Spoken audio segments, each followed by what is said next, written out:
childhood exposure to trauma, tribal communities. The presenters over the next 2 days will be Veronica de Crane and Kimmy Wynn Hummingbird. I do want to note that Kimmy is ill today, but will ideally be back tomorrow.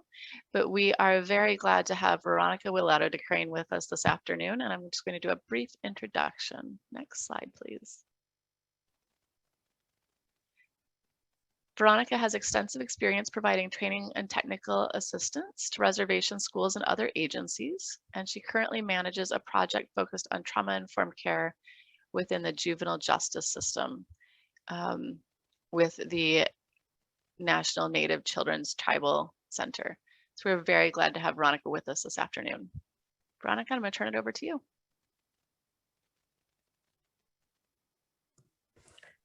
Thank you so much for that introduction. I just want to welcome everyone to the training today and thank you for joining us. As was mentioned, my name is Veronica and I am Diné. I grew up in New Mexico, Encino, New Mexico on the Navajo reservation. My clans are Mini Hogans and born for the Mexican clan. My maternal grandparents are the Bitterwater clan and my paternal grandparents are the Tangle clan. So I'm happy to be representing my tribe today and also the National Native Children's Trauma Center. And I just want to say a quick note about the trauma center that I work for. We are a Category 2 trauma treatment center. We are based out of the University of Montana, which is in Missoula, Montana. And as a Category 2 trauma treatment center, we are part of the National Child Traumatic Stress Network.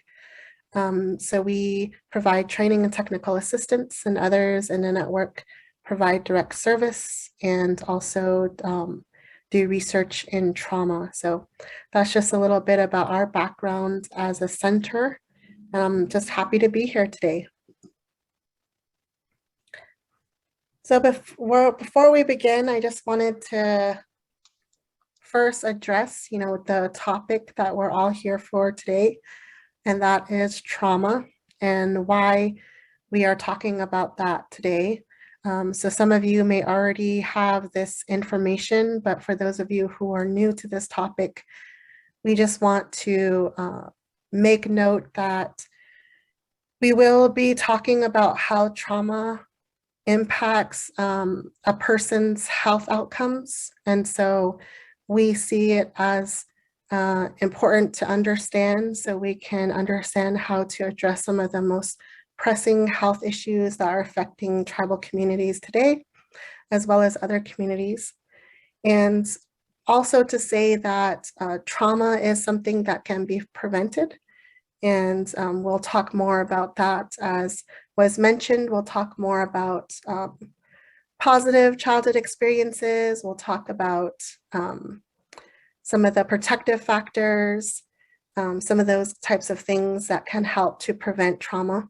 And then we also want to, as we focus on this topic of trauma, make sure to mention that it is possible to heal from trauma. And so that is something that we will touch on, that even when it can't be prevented, even when a person has experienced multiple traumatic experiences, that it is possible to heal from that no matter what age a person is.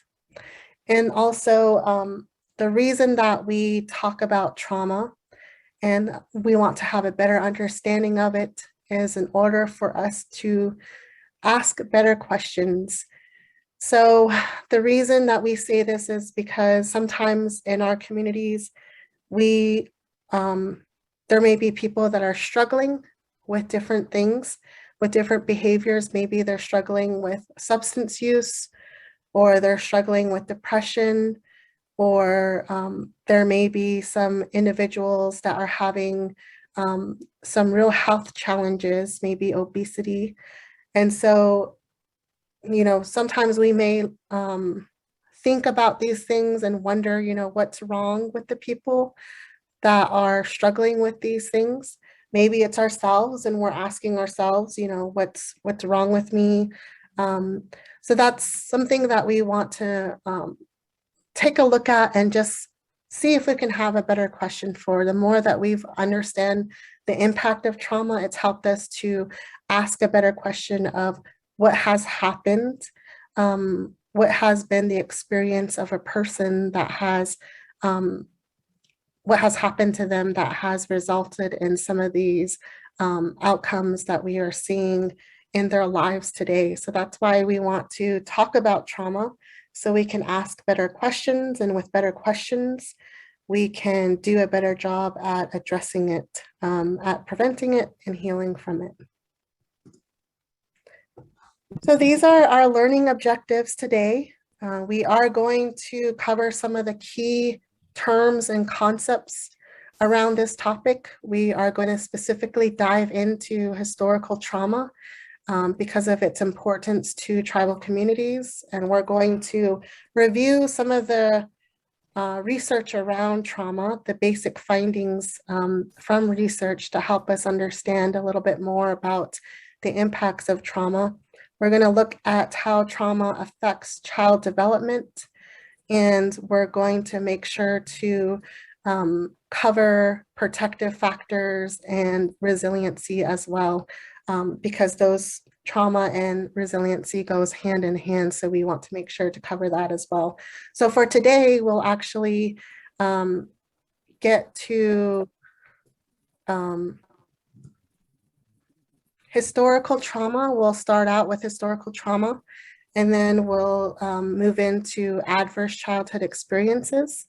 And then we'll take a break for today. And then tomorrow we'll come back and we'll look at trauma and child development. And then we'll finish up with looking at resilience and protective factors. So we just wanted to give you a heads up on what you should look forward to with this training. Before we begin, we do want to provide a note of caution whenever we are discussing trauma, because as you will learn, or maybe you have already heard about triggers, we want to make sure that we are cautioning all of you that some of the content, some of the information may be upsetting to you. We aren't going to go into too much detail on examples, so to try and avoid triggering people, but as you will learn, sometimes it's not something that can be controlled with what triggers a person. So we just want to caution you that we will be touching on difficult topics.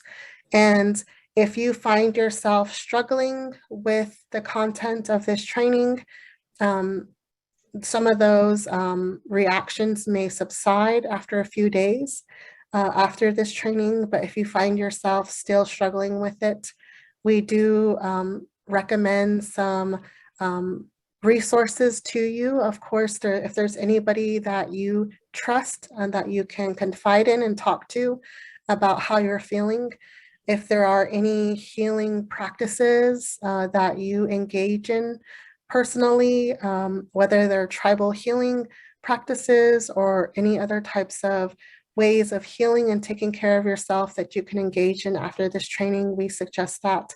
We also recommend some national hotlines. One of them is a crisis text line that you can contact. You can reach a crisis counselor. And for this text line, it's not just for mental health issues. You can reach out to this, to a crisis counselor with any other type of crisis, whether it's maybe it's housing insecurity, maybe you know, you're struggling with utilities or food insecurity, whatever crisis you may be finding yourself in, you can reach out to this text line. There's also the National Suicide Prevention Hotline that you can call if you're finding struggles with thoughts of suicide. But we just want to remind you that it's okay to ask for help if you do find yourself struggling with your reactions to this training.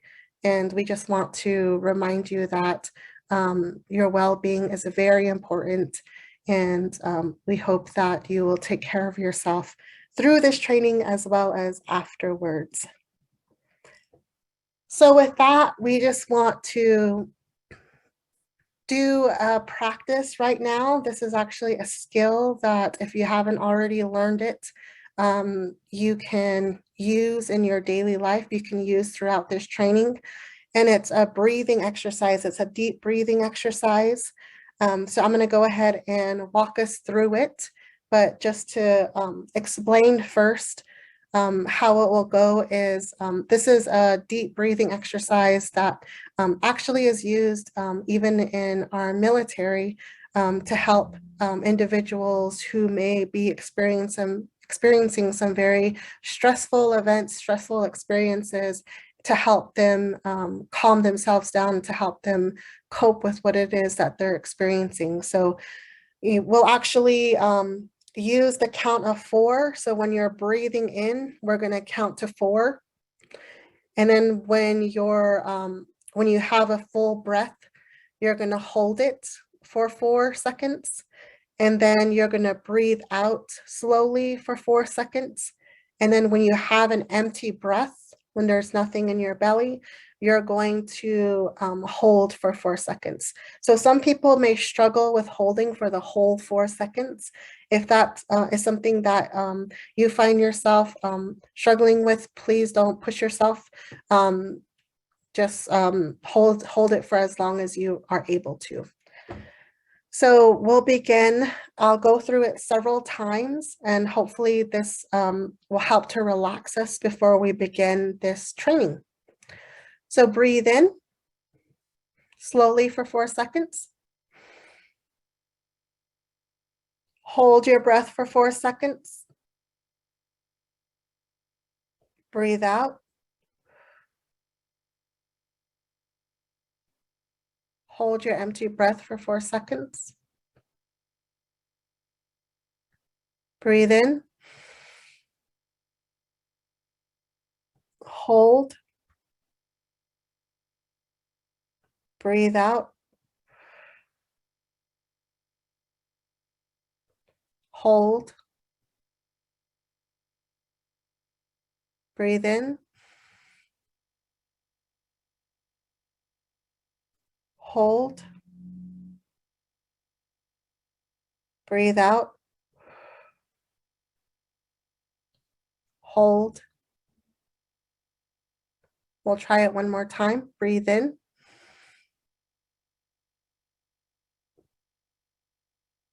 Hold. Breathe out.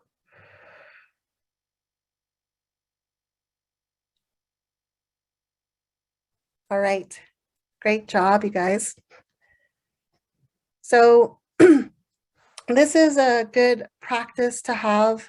I know sometimes at the beginning, especially if you're on Zoom and people are watching you, it can be kind of awkward to do, but this is something that you can do anytime and anywhere.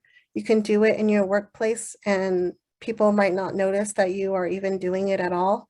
But it's just a way for you to, it's a self-regulation skill to help you control your feelings, to calm down, to bring you back to a place of calm.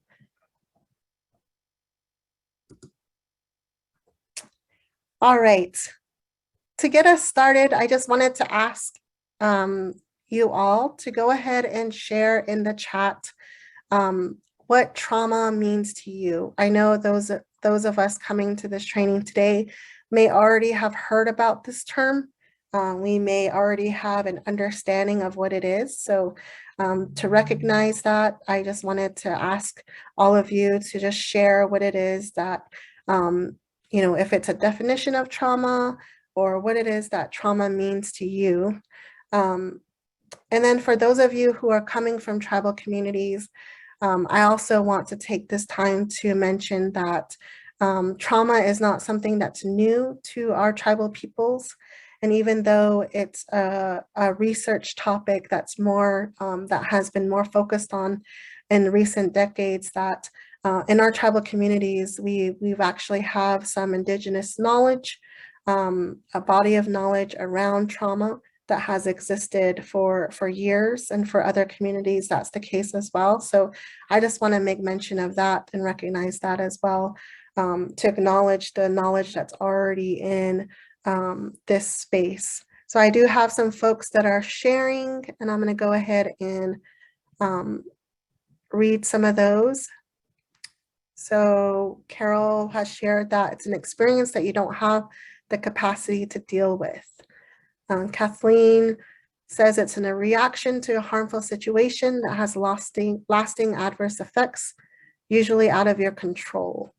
And Jennifer shares that it's an event that causes a strong reaction that often lasts longer than the actual time of event. Emily says it's a significant stressful incident or happening in your life that has lasting negative effects. And Clementine says it's a rupture and an adverse experience that may have occurred in the past, whether through childhood, ancestral lineage, oppressive systems that have impacted personal experience. Casey says it's an emotional response. And that says it's a trauma, it's something that happened to you. It lives in your body. And then Samantha says it's a negative event that has impacted someone's life. Rachel says it's an extraordinary circumstance that you have gone through and live with residual feelings of the event.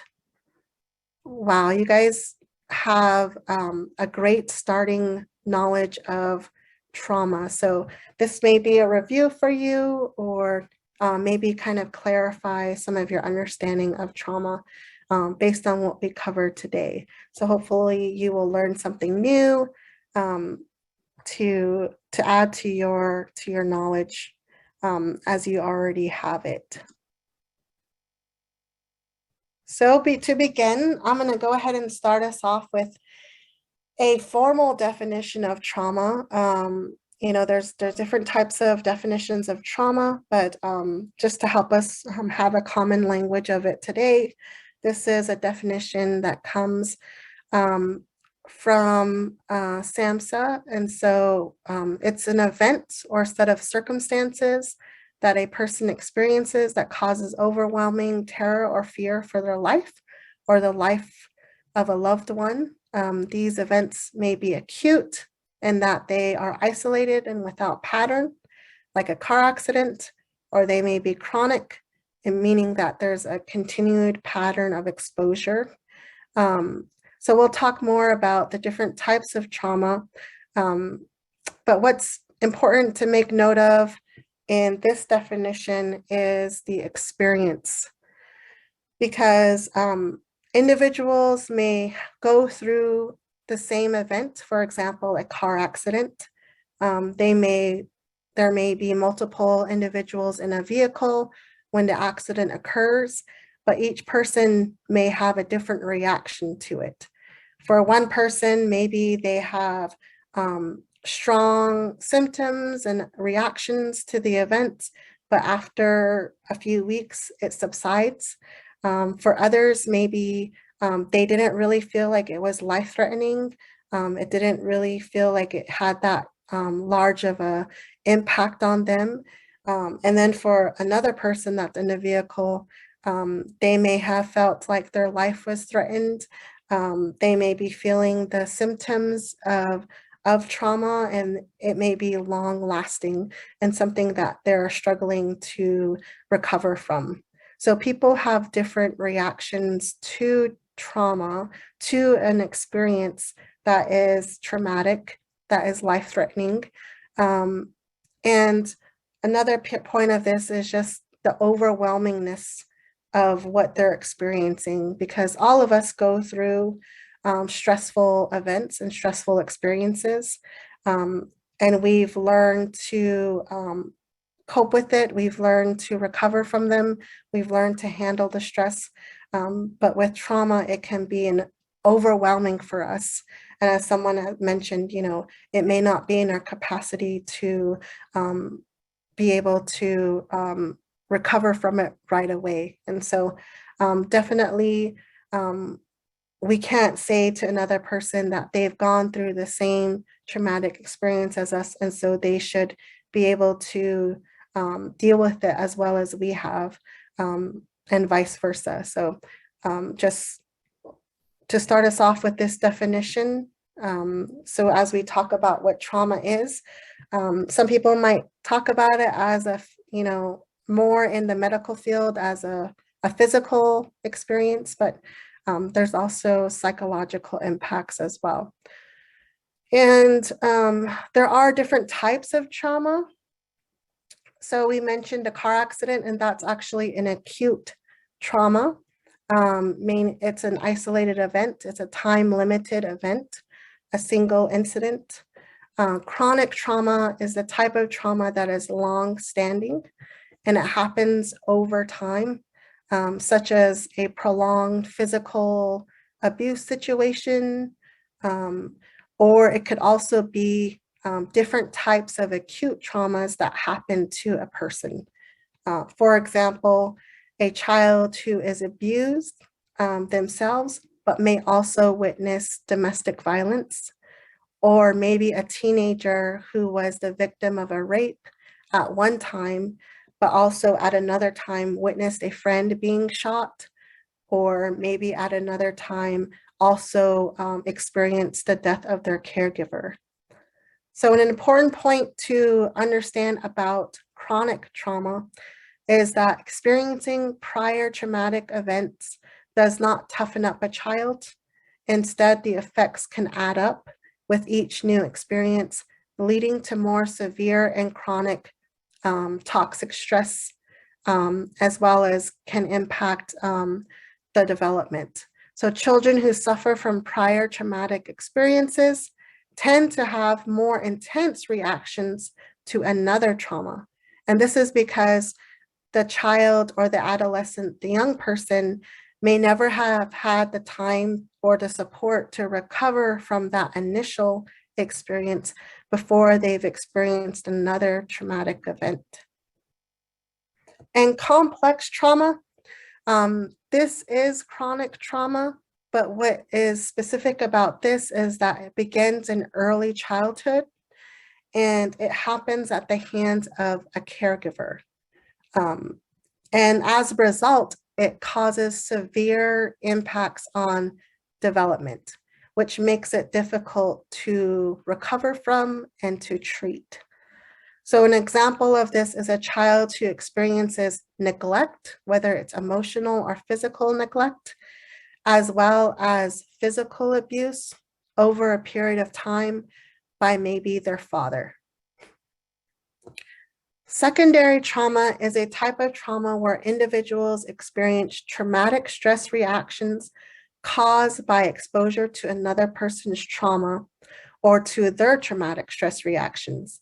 And this is often something that happens to a helper. So whether you're a professional helper or whether you are a family member or a friend trying to help another person who has been through a trauma. And so how this ends up affecting the helper is that they sometimes hear about the traumatic experiences that the individual that they're helping has gone through. So they hear it secondhand. Maybe the person tells them stories, or maybe if you're in a professional capacity, maybe you have their case file and you read their file and you hear about their traumatic experiences. Another way that this can happen is because the helper who is trying to work with the person that has been through that trauma is being impacted by the behavior of that person, which is the post-traumatic stress reactions that that person is exhibiting. So some of these behaviors may be very difficult and may make it very difficult to work with that person or to help that person. And so that causes the helper to be affected by it.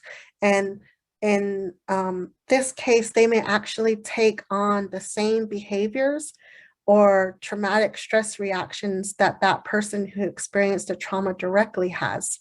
So they'll start to mimic some of those behaviors. So we're going to go into more detail on historical trauma to start us off, because when we're talking about tribal communities, it's very important for us to first understand the impact of historical trauma, because it's often the root of many of the contemporary traumas that tribal peoples face today. So we'll go into more detail about historical trauma, but before we do, I want to have a poll that I'll ask you guys to answer, just to let me know what you think historical trauma is. Do you think it's a complex trauma, a cumulative trauma, a collective trauma, an intergenerational trauma, or do you think it's all of the above?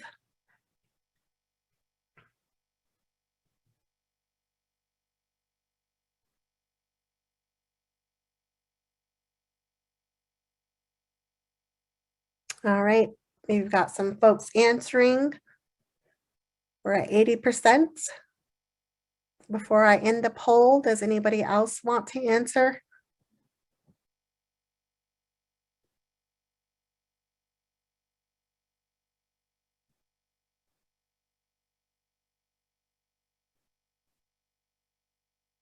All right. We have 82% of you have answered, or 84. Now go ahead and share in the poll. All right, so with 84% of you answering, the majority of you have answered that it's all of the above. It's every single one of these types of traumas. And some of you have answered that it is a collective trauma. So it is all of the above. And as we go through the information on historical trauma, hopefully this will become more apparent to you why it is all of these different types of traumas.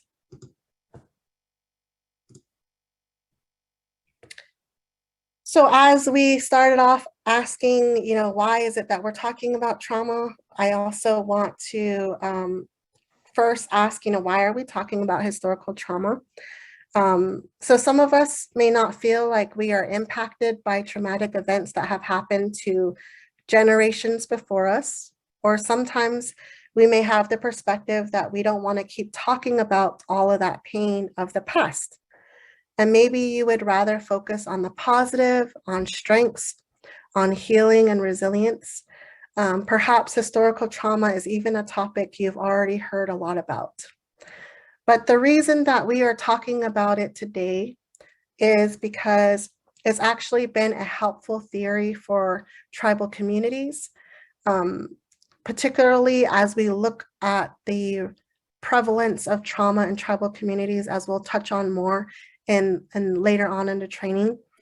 But one of the questions that some of us in tribal communities often ask is, why is there so much trauma that is prevalent in our communities? So why is substance use so high? Why is suicidality happening so chronically? Why is there such a prevalence of sexual abuse happening in our tribal communities? So the reason we talk about historical trauma is to understand how it interrelates with these contemporary traumas that we see in tribal communities.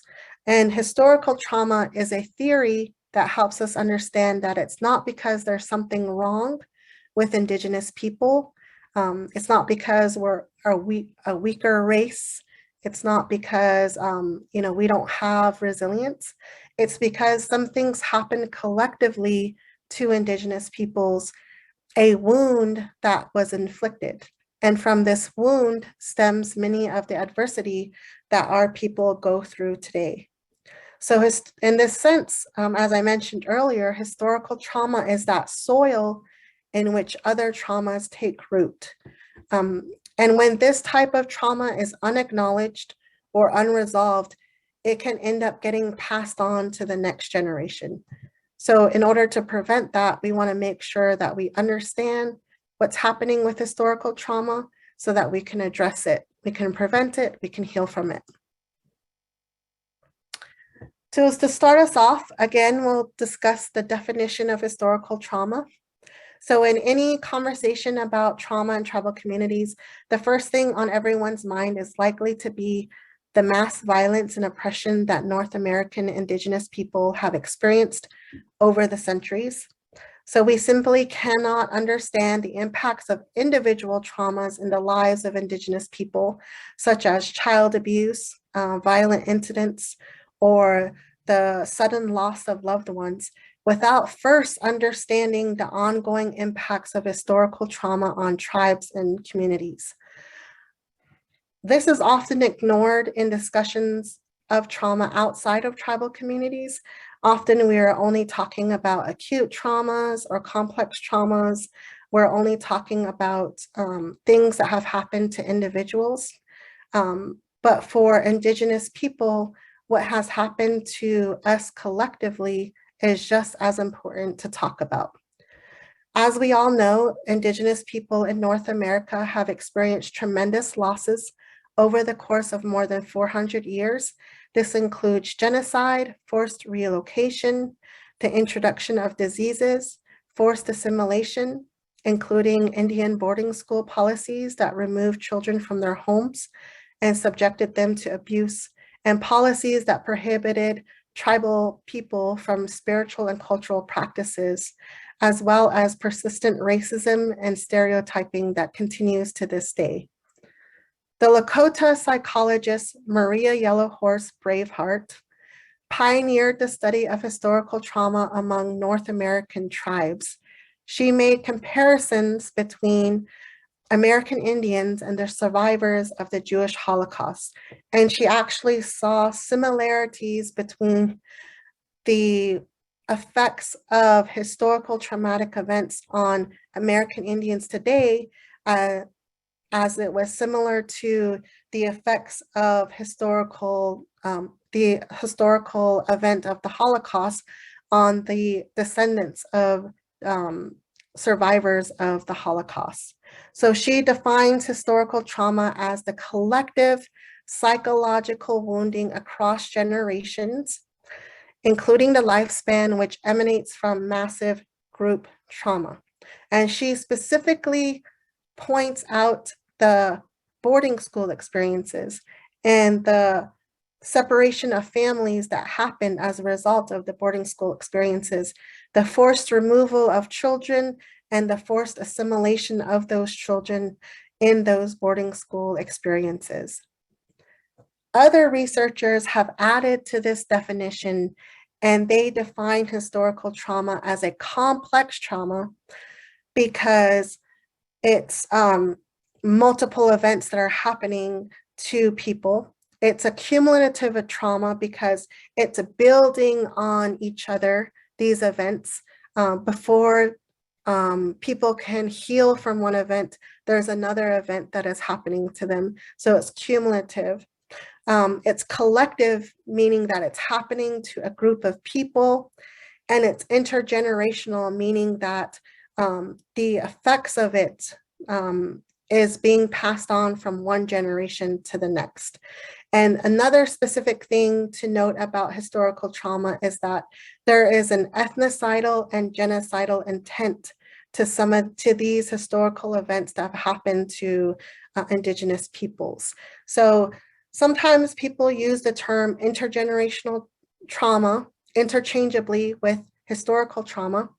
Sometimes intergenerational trauma is defined as trauma responses that are transmitted from one generation to the next, including traumas related to mass historical oppression, as well as traumas experienced on the individual level and passed down from parent to child. But other times, historical trauma, intergenerational trauma is defined as distinct from historical trauma. And what makes it distinct is that with historical trauma, there is that ethnocidal and genocidal intent that is involved in it. And not all intergenerational traumas have that component to it. A common misconception about historical trauma is that it refers to events that happened a long time ago, before any of us were born. It's important to recognize that this isn't true. Researcher Les Whitbeck and his colleagues actually helped to describe historical trauma as something that isn't historical in the sense that the events happened a long time ago and they no longer have an impact on us today and on our contemporary life. Instead, they started a long time ago and they persist today. So some of the examples that we might think about in this context is perhaps, recognizing that there's never been a day when the US government has honored all of its treaty obligations to tribal communities. Or we also know that there are still professional teams that are using Native American mascots for their teams and not seeing anything wrong with it. So there's other examples that we still see today that are happening.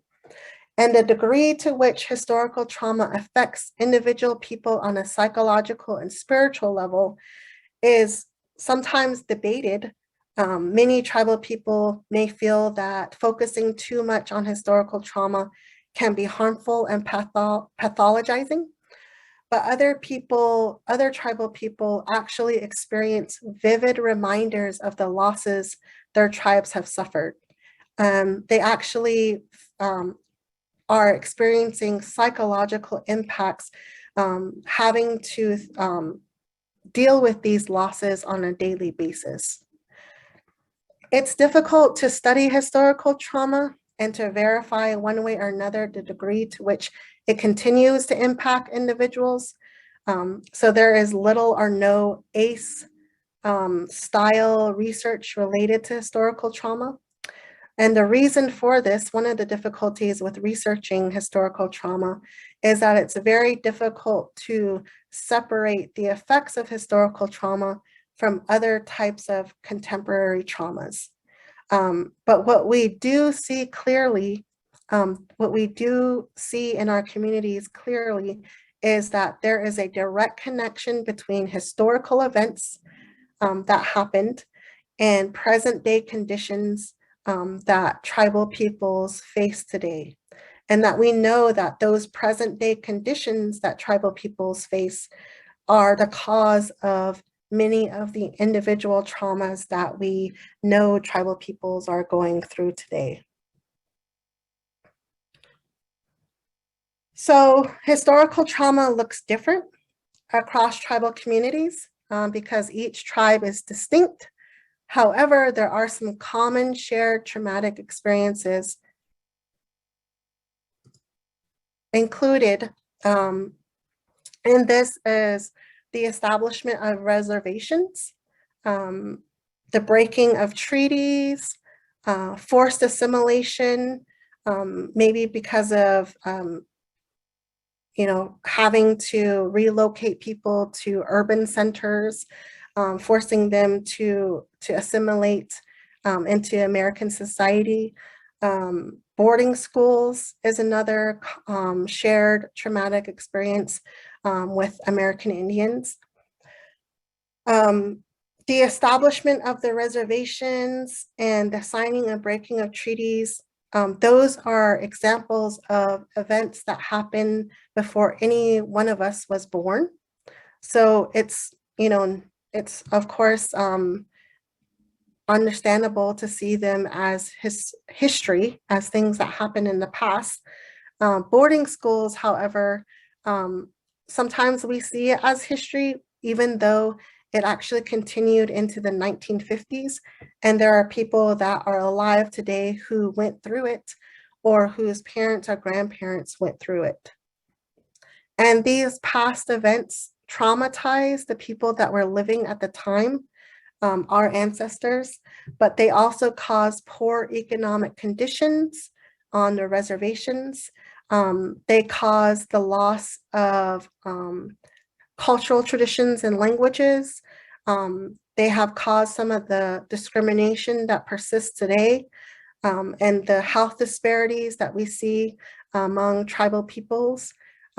It's also some of the breaking of the treaties has caused the chronic underfunding of service systems like the healthcare system that many American Indians rely on. And so in this way, historical trauma is ongoing, and it's very real to Indigenous peoples who are living today. Besides this, we also know that the effects of historical trauma can be passed down from parent to child across the generations. For example, if we look at the boarding school experiences, researchers who have looked into the effects of this have seen that it has resulted in ineffective, inconsistent, destructive, and authoritarian parenting, and a type of parenting that is rejective of the child and insensitive to the child's needs. It has also resulted in lack of parental involvement and bonding. And this is because those who were going to these boarding schools, this is how they were treated in these schools. This is how they were raised in these schools. This is how they were parented. Because some of those individuals who attended these schools began attending them even from the age of 4 years old and didn't actually get to go home until maybe they were 14 years old or 18 years old. So this is how they knew what parenting was. And we've also seen through research that boarding schools, adverse boarding school experiences resulted in weak spiritual foundations in the boarding school survivors. It resulted in weak ethnic identity. And then because these survivors were experiencing these things, that just continued within their families. So we saw some unhealthy family norms, some of this weak spiritual foundations and weak ethnic identity continuing within families as a result of these adverse boarding school experiences. So some feel that focusing too much on historical trauma is harmful and pathologizing, as I mentioned, and others actually feel like there's some real psychological effects that they are going through as a result of these historical losses. So to quantify some of these psychological impacts, researcher Whitbeck and his team developed 2 measurements. One of them is the historical loss scale. He used this scale to survey elders and adolescents to ask them how many times they think about these historical losses. And as you can see the result on the screen, if you look at the daily column, you can see that 30% thought about the losses from the effects of alcoholism on their people. 28% thought about the loss of respect by their children and grandchildren for elders. 27% thought about the loss of language as a result of these historical events. And there's just other types of losses that individuals, contemporary individuals, thought about because of these historical events that have happened to Indigenous peoples. The other measurement that Whitbeck and his team developed was the historical loss associated symptoms scale. So with this measurement, they were looking at the emotional responses that individuals had to thoughts of historical losses. So when they used this survey, when they surveyed people who were adult parents and caregivers of children ages 10 to 12, they asked them, do you think about these historical losses? If so, did it make them feel sad, depressed, angry, ashamed, afraid, or any of these other types of emotions? And as you can see, if you look at the often column, 16% often felt anger when they thought about these losses. And if you look at the sometimes column, 44% of them often felt sadness or depression when they thought about these losses. So this measurement actually shows us that there are contemporary people today who are maybe descendants of the survivors of those historical events that still feel psychological impacts from those historical traumatic events. In this other study, they used those same two measurements, and this time they used them with 306 American Indian adults. And they found out that there doesn't seem to be a major difference between older and younger individuals, and how they scored on the associated symptom scale.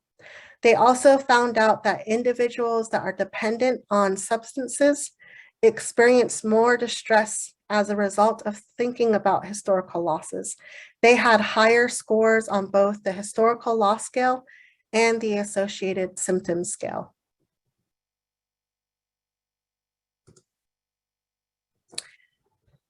All right, so we talked about historical trauma and the effects that it can have, how it has caused some of the current conditions that we see tribal peoples dealing with today, that has caused some of the traumas.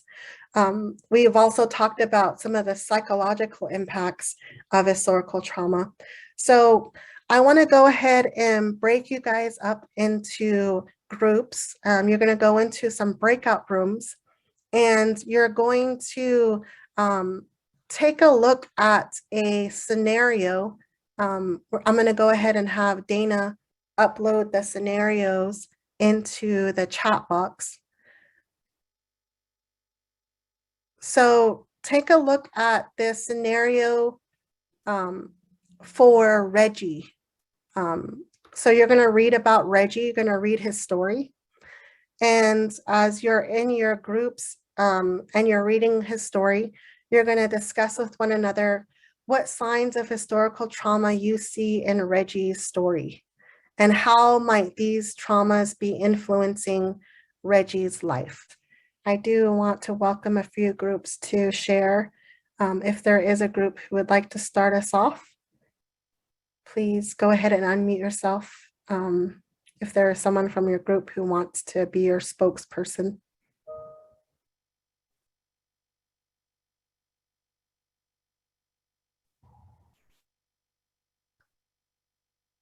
For the most part, I think that we saw really a loss of identity. And with that loss of identity, Reggie is really not able to assist his daughter with the trauma that she was going through. It's like, how can you deal with her trauma when you're still not really focusing on yours? Even though he, did stop drinking and everything, I don't think he really addressed this trauma.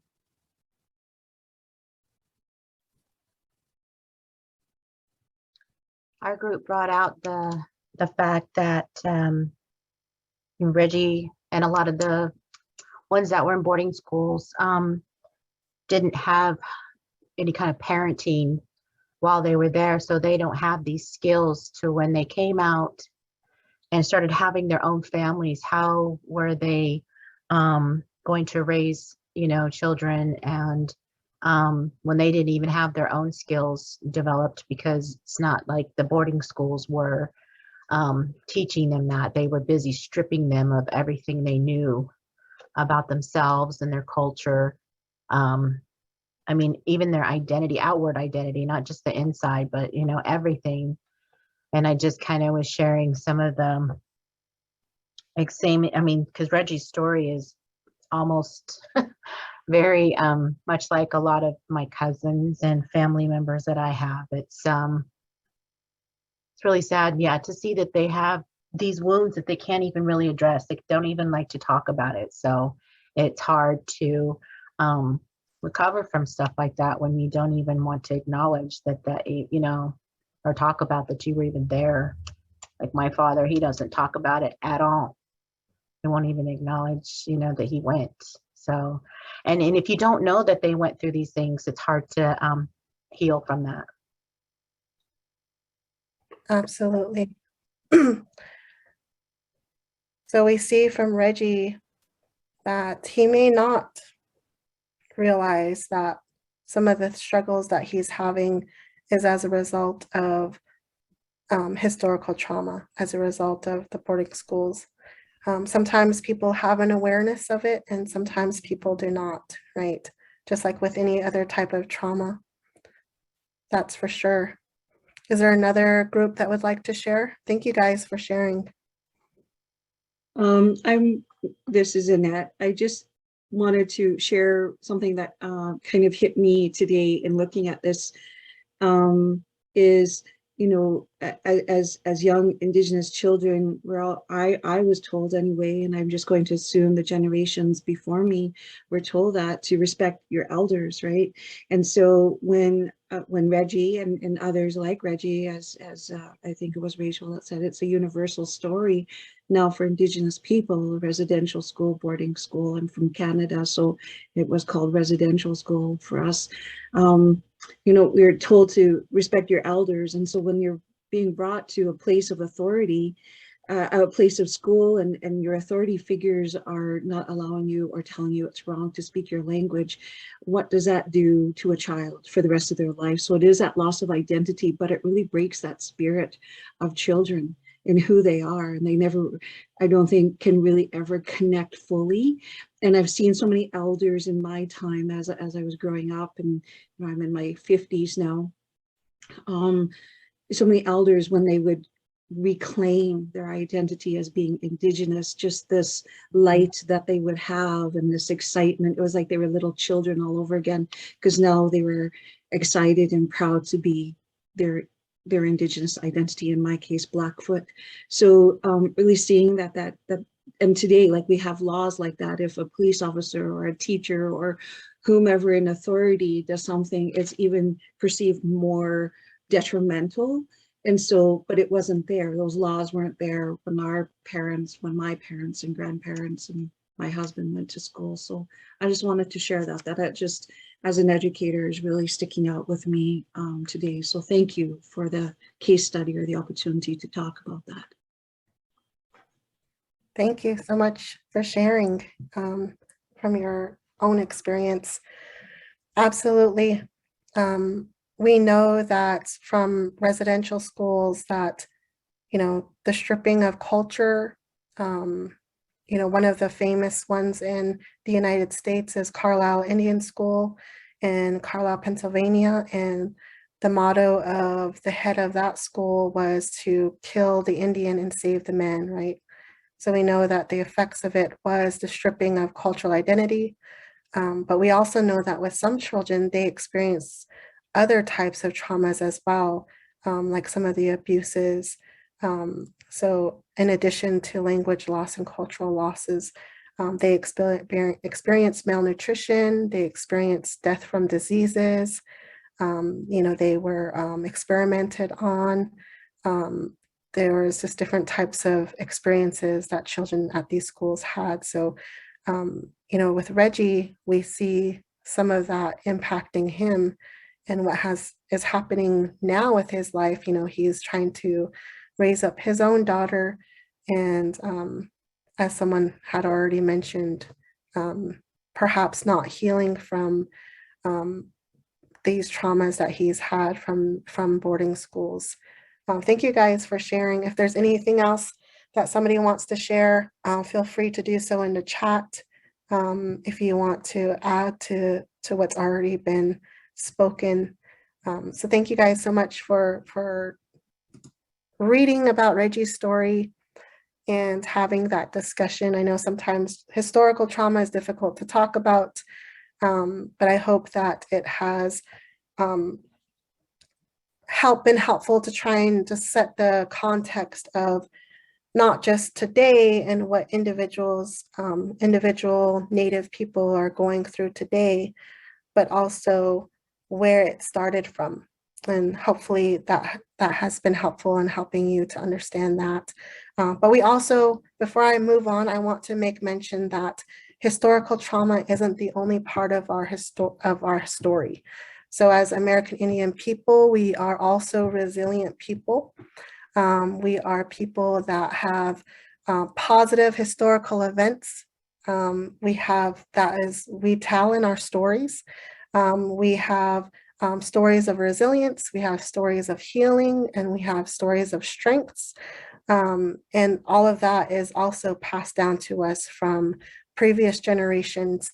And even though intergenerational transmission of healing isn't as researched as historical trauma. You know, historical trauma is already a topic that is less researched, but intergenerational transmission of healing is even less so. But still, we know that not all families carry the burden of what happened long ago. So we do know there is other things that get passed down through the generations and along with these impacts of historical trauma. So I do want to touch on, move us along and talk more about some of the contemporary traumas, individual traumas that people that we work with may be experiencing. And so to begin that conversation, we're going to touch on the Adverse Childhood Experiences study. Some of you may already be familiar with this.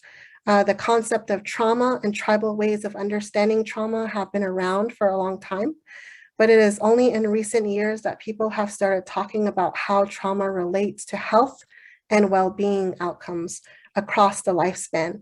And it is only in the last decade or so that organizations have begun getting even more serious about addressing the role that trauma has in child development. So why is it becoming such a important topic to all of these organizations that are taking up this cause? The short answer is that it's due to the Adverse Childhood Experiences study. You'll often hear people use the term ACE, or Adverse Childhood Experiences, as a synonym for trauma or child trauma. The ACE study was a groundbreaking public health research project conducted by a doctor in the Kaiser Permanente healthcare system in Southern California, Dr. Vincent Filletti, and a researcher at the U.S. Centers of Disease Control, CDC, Dr. Robert Anda. They conducted this study from 1995 to 1997, and it involved surveying 17,000 mostly white, mostly middle-class adults, patients of Kaiser Permanente, about whether they had experienced any of 10 types of adverse childhood experiences. So Dana is going to go ahead and put a handout in the chat that has the list of those questions that they ask. The ACE questions is what the handout is titled. So they specifically, the researchers asked participants the questions provided in the ACE questionnaire. As you can see, there's 10 questions.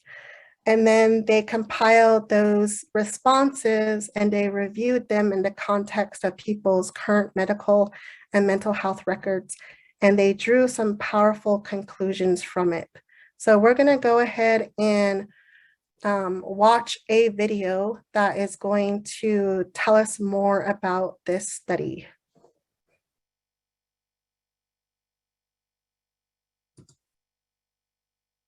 Please let me know if you can hear it. Give me a thumbs up or something. When we think about public health, do we consider the importance of our childhood experiences? What if they have a bigger impact on our health than we could ever imagine?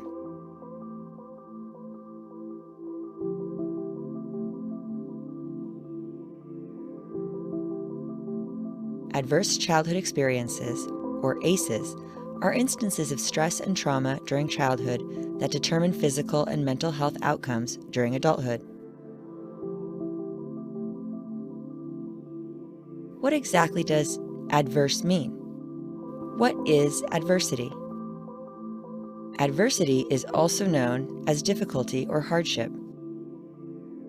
People can experience adversity directly from individuals, like abuse inflicted by one person to another, as well as from the pervasive structures in our society, like discrimination from our social, political, and economic systems. So where does this correlation between adverse childhood experiences and health outcomes originate from? This correlation was discovered in the Adverse Childhood Experience Study, or ACE study. From 1995 to 1997, Dr. Vincent Folletti from Kaiser Permanente and Dr. Robert Anda from the Centers for Disease Control assessed childhood trauma in a range of over 17,000 adults. Jane Stevens, founder and publisher of social network ACEs Connection, explains why Drs. Folletti and Anda created the study. So Dr. Vincent Folletti is a pretty remarkable guy, and he's very curious about why things happen or why they don't happen. So he's at Kaiser Permanente in San Diego, and he was running an obesity clinic for Kaiser patients. And these were people who were morbidly obese, 100, 200, 300, 400 pounds overweight. He noticed that quite a few of the people who were in the weight clinic were dropping out. And he wanted to understand why, and he thought, what are we doing wrong? You know, maybe they're not losing weight, but he looked at all their records and found that every one of them was losing weight. And he couldn't figure out why people who were successfully losing weight would leave. So he brought them in to ask them why they had left the program and to try to figure out what would have led them to do that, you know. And so he went through a whole series of questions. And then one day he misspoke, and he, instead of asking, how old were you when you were first sexually active, he asked, how much did you weigh when you were first sexually active? And the woman who he was interviewing said 40 pounds, and she burst into tears. And she said, and it was with my father, and thank you for asking. And that just blew his mind. And he thought, maybe I'm onto something here. Maybe I should ask that question more often. And so he did, and then he was afraid that he was sort of putting some bias into it, so he had some other physicians do the list of questions. But what was very clear is what he was getting was reports of incest that he had assumed was very rare, and what he was saying was very commonplace. But then he was also finding that people were gaining weight because they thought it was a good defense mechanism, either to keep people away from them, you know, potential sexual abusers, or it made them feel safer because they had been bullied when they were, you know, young, scrawny kids, and they thought that gaining a lot of weight would help them. So he understood that weight was a solution for them and not a problem.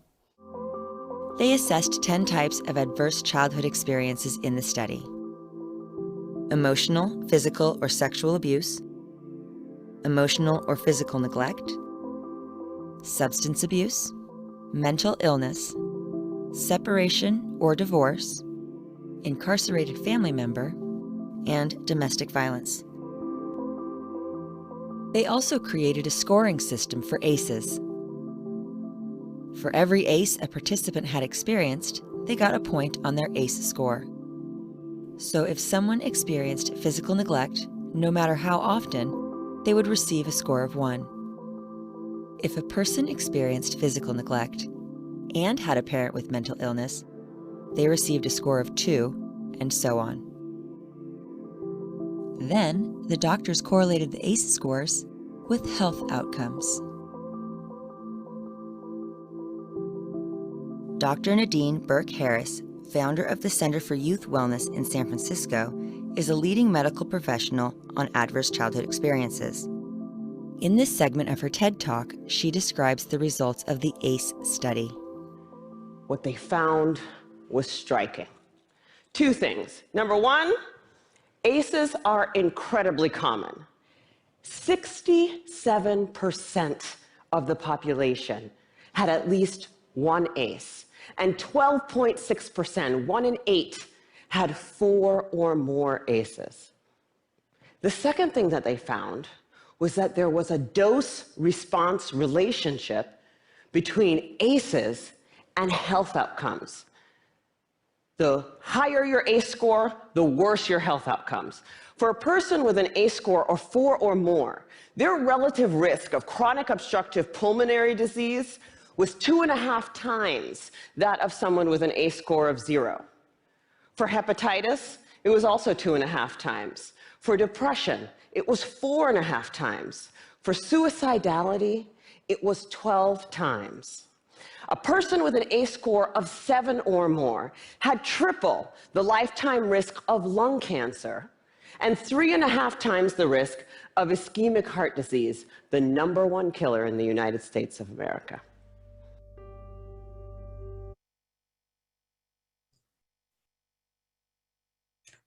All right, so we're going to continue watching that video tomorrow as we move through the training, but that just is a portion that tells us a little bit more about the ACE study.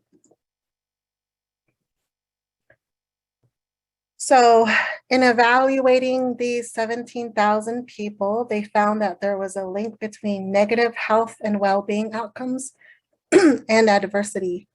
And some of these outcomes are listed above on the screen, and they are categorized by behaviors.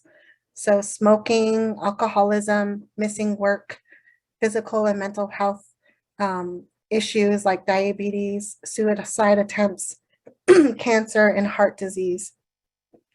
So this graph shows the relative risk by size of the circle for a person with 1 ACE compared to 0 ACEs. And there is a dose response relationship between adversity and outcomes, meaning that the more adversity a person experiences in childhood, the more at risk they are for developing the listed outcomes. So this is not to say that if you have a high ACE score, you will be experiencing these things, because everyone has their own unique protective factors and resiliency. It simply means that the risk is increased. So you can see the dose response relationship. And I'm going to go ahead and ask Dana to share in the chat the ACE findings. So you can see the handout that lists the findings from this ACE study. And you can see, you know, per ACEs, per adverse childhood experience, that how many percentage of the people in the study experience that particular ACE. So you can see that the risk increases pretty substantially for people who have a score of 4 or higher. So that's really one of the tipping points, is having 4 or higher ACEs. And some of the largest risks that you can see in this graph are suicide attempts, alcoholism, missed work, and depression and COPD. So at the National Native Children's Trauma Center, we feel it's important to acknowledge trauma and the scientific connection it can have to outcomes, because if we can name something, we have power to do something about it. We will talk shortly about how we can build resilience within ourselves and in the work we do with tribal communities, and that will come tomorrow. But we want to, as we're talking about ACEs, we also want to make sure that we mention that there are things that we can do to offset ACEs. So looking at the handout and seeing all of the 10 types of adverse experiences, childhood experiences that was looked at in the study, please share in chat other types of adverse childhood experiences that you think the ACE study missed or didn't look at. So as you remember, in the ACE study, there were just 10 adverse experiences. So are there other adverse experiences that this study did not look at? Economic issues, Carol says, absolutely. Sexual orientation, the experience of that can be traumatic. Extreme bullying, food and housing insecurity, deportation, yes, the stress, even the risk of deportation, racism, bullying, absolutely. So going into foster care, yes. We just want to make sure that we touch on the fact that Other studies have been done since the original ACE study, and so there are other traumatic experiences that have been looked at that do seem to have a link to health outcomes as well. And one of those is traumatic grief, and that's important for tribal communities because one of the things that we are finding in tribal communities is that it's not often violence that children are experiencing, but it's grief, the commonality, the prevalence of grief that tribal communities are going through is one of the major traumatic experiences that are affecting our communities. And so that was one that was not covered in the original study, but has shown to have health, have a link to health well-being. Others are listed on the screen. You guys mentioned forced displacement, like deportation, school violence, like bullying, even medical traumas, war and terrorism.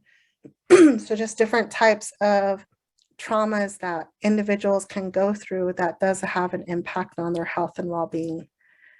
And in addition to that, in our tribal communities, what the original ACE study didn't cover are some of the community and system level traumas that tribal people go through, like racism and discrimination, poverty. Someone mentioned food insecurity.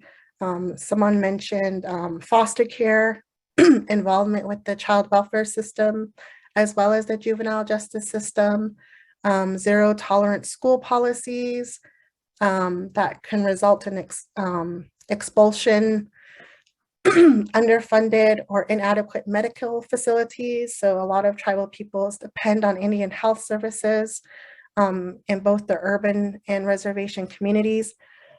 Excuse me.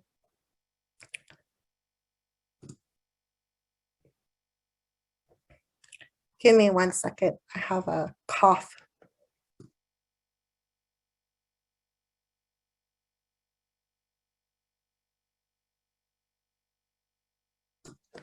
Thank you for that.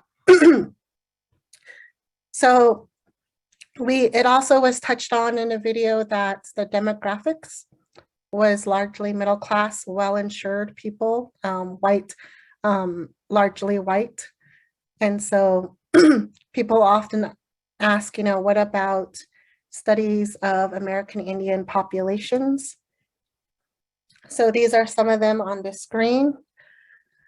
There was a study that was conducted in New Mexico of incarcerated individuals, and it was found that 97% of them had one or more childhood ACEs, and that 81% had multiple and or severe childhood ACEs, and that 53% of them actually reported childhood sexual abuse in that study. There was also another study that was done with youth ages 14 to 24 on a reservation, and another one that was done with adults aged 50 and older who are living in rural off-reservation locations. And then that last study is one that was done with 7 tribes in South Dakota. And that one again, 83% had experienced one or more ACE. 61% had experienced multiple or severe ACEs. 50% of them reported household substance abuse. So these are just some of the ACE studies that have been done among American Indian and Alaska Native populations.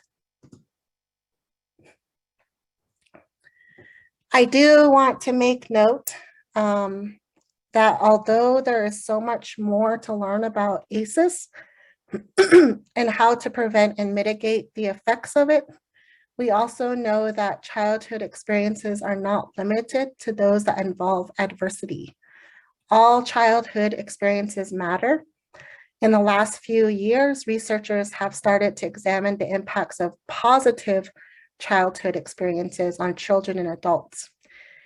In 2019, a team of researchers found a dose-response association between positive childhood experiences and adult mental and relationship health among adults who experienced ACEs, irrespective of how many ACEs they had.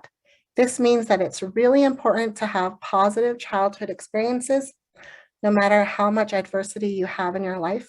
And if you have a lot of adversity and a lot of positive childhood experiences, you are less likely to suffer the consequences of ACEs. However, if you have no positive childhood experiences and few ACEs, the consequences of the ACEs are more likely to appear. And you can see that these are some of the questions that are asked in that study on positive childhood experiences. And of course, like the original ACE study, these are not all positive childhood experiences that someone can experience. There are probably other examples of positive childhood experiences that we can look at that can be a buffer on ACEs as well. And like the fulcrum that was talked about in the video, like how ACEs can move the fulcrum, positive childhood experiences, PACEs can also move the fulcrum. So there is a synergy between ACEs and PACEs. The more PACEs an individual has, the more resilient that individual can become. That can offset the experiences of the negative experiences that they may have and the traumatic experiences that they may have. Also, when one person achieves healing, they are able to support the healing of others. This individual healing can lead to and support the collective healing of a community. So PACEs are very important. They support the health and wellness of all of us, not just the individual that is experiencing them.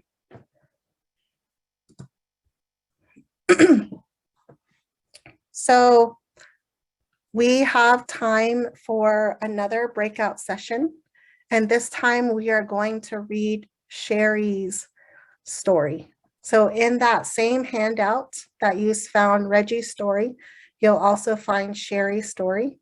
So I encourage you to open up that handout and read Sherry's story. And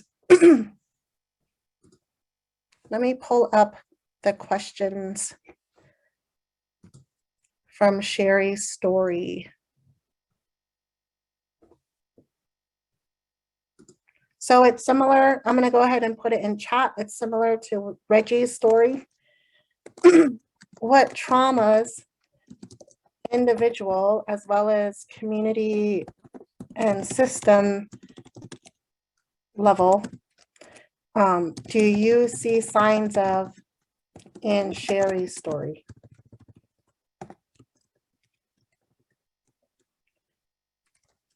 And how might they be impacting her?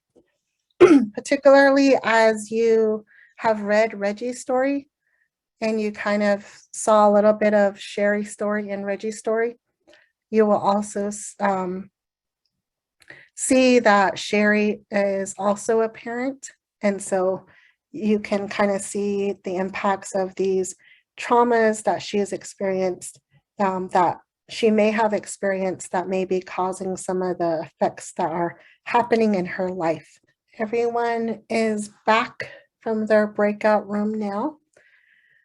So thank you guys so much for participating in the discussion. I hope it was a good one for you. And I'm going to go ahead and have the first group, whoever would like to volunteer, go ahead and share what you were able to talk about after reading Sherry's story.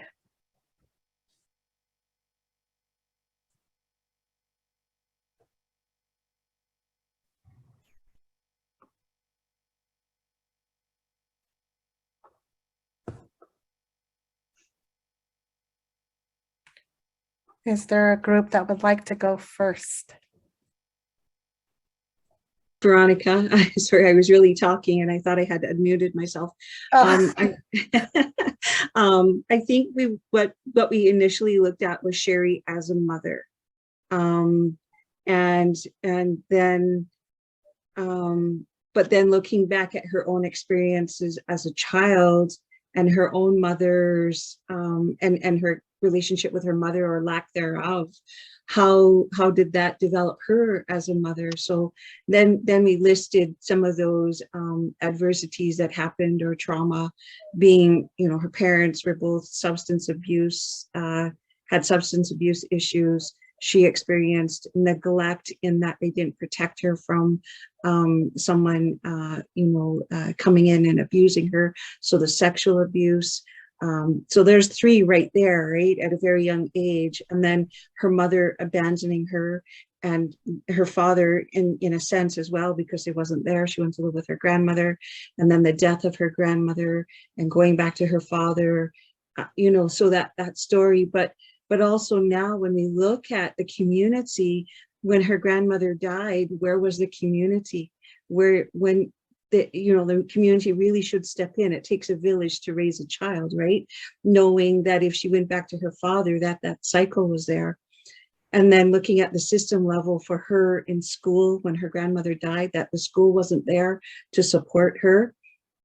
And now her child being in school, that community, that system level of trauma continues to be perpetuated. So then we, broke it down that way and just really could see that. But I did share one thing in listening to a psychiatrist several years ago talk about mothers who come from trauma and their ability to protect their children from that as well. There is a blind spot that really does happen when you go through your own trauma. As a mother, you cannot always protect your children. So wondering what her mother's story was, and even her grandmother's story. So, and that's where she went to live, was with her grandmother, who did she raise her own daughter, or was she in residential school and became a mother from there? So I can go on and on, but I'll stop there. Thank you for sharing that. Is there another group that wants to share their discussion on Sherry's life?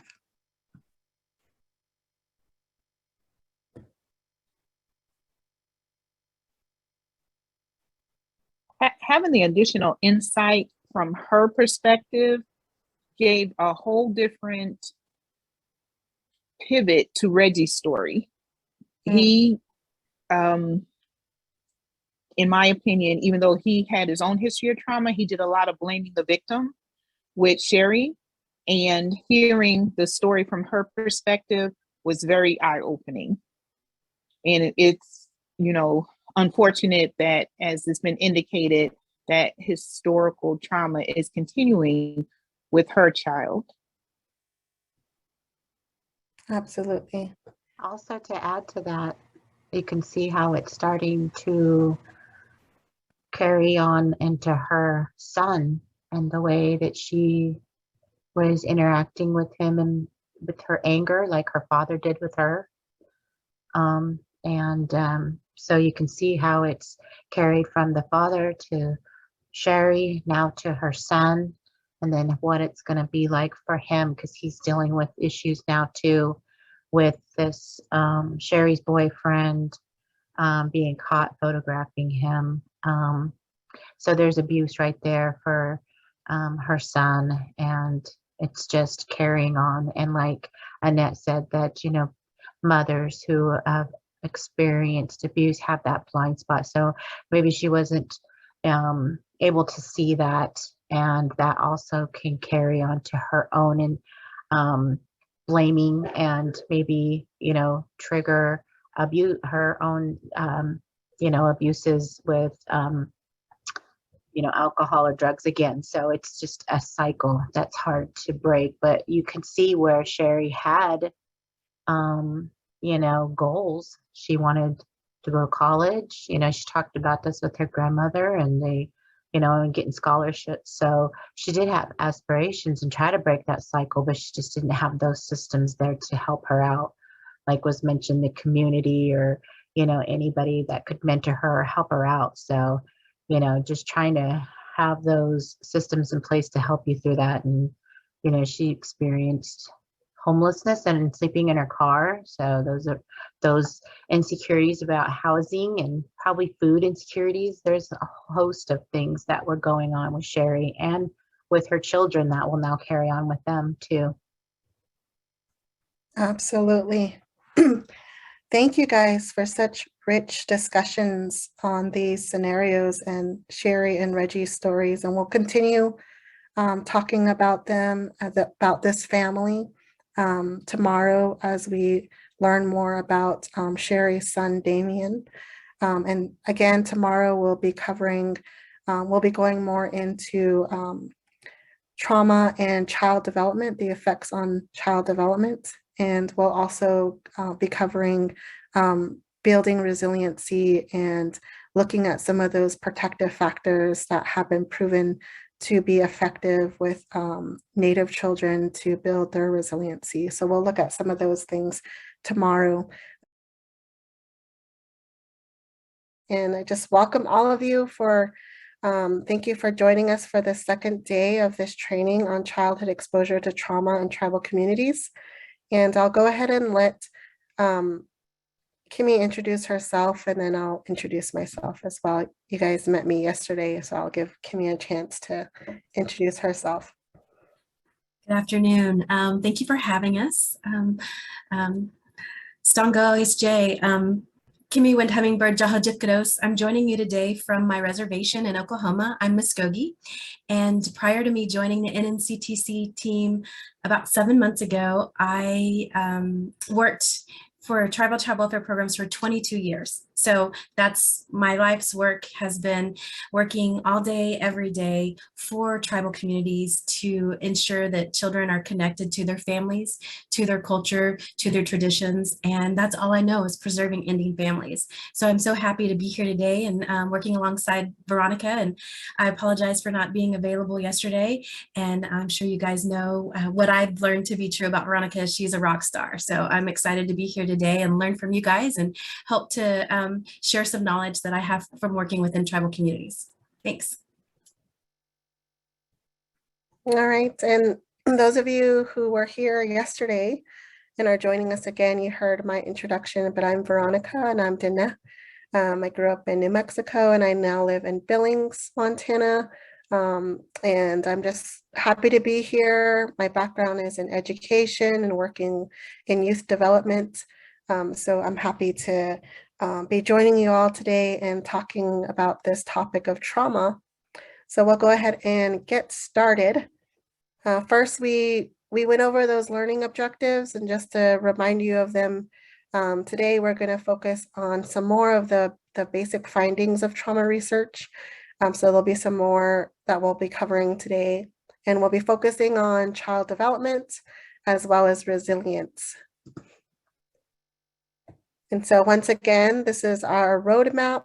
Yesterday we covered historical trauma and adverse childhood experiences, and we ended for the day. And today we are doing trauma, development, and resilience, and we'll have our closing out of the training. And as we mentioned yesterday, we are just wanting to provide a note of caution if you feel extremely bothered by the content that you hear today. If anything is troubling to you, and if that does not subside after the training, we have some resources on the screen that you can reach out to the National Suicide Prevention Hotline, as well as the crisis text line if you're more comfortable texting crisis counselor. But we also encourage you to do some things that make you feel better, and it could be talking to someone, it could be participating in some healing practices that you are comfortable with, whatever it is to help you get back to a healthy mindset if you are feeling troubled by the contents. We won't go into too much detail when we share examples, and we do use scenarios to help us talk about this topic. So hopefully this will be a comfortable space for you. And so yesterday we did some deep breathing to get us started. Today I'm going to do a progressive muscle relaxation. It's the chair technique. So if you're familiar with progressive muscle relaxation, you know that we can do this standing up or sitting down. So we're going to do the one sitting down. And so with this strategy, if you're new to it, it's meant to help you become aware of certain tensions in your body, and that's caused by stress, and to help you relax. So we'll start off by asking you to get comfortable in your seat. Put your feet flat on the floor if they're not already. And if you are comfortable, you can turn off your video. You can also close your eyes to block out any distractions, and just rest your hands comfortably in your lap. And we're going to begin with some of that deep breathing that we did yesterday.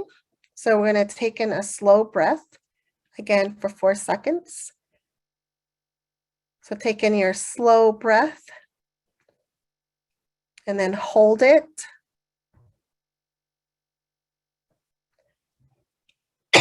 And then blow your breath out slowly.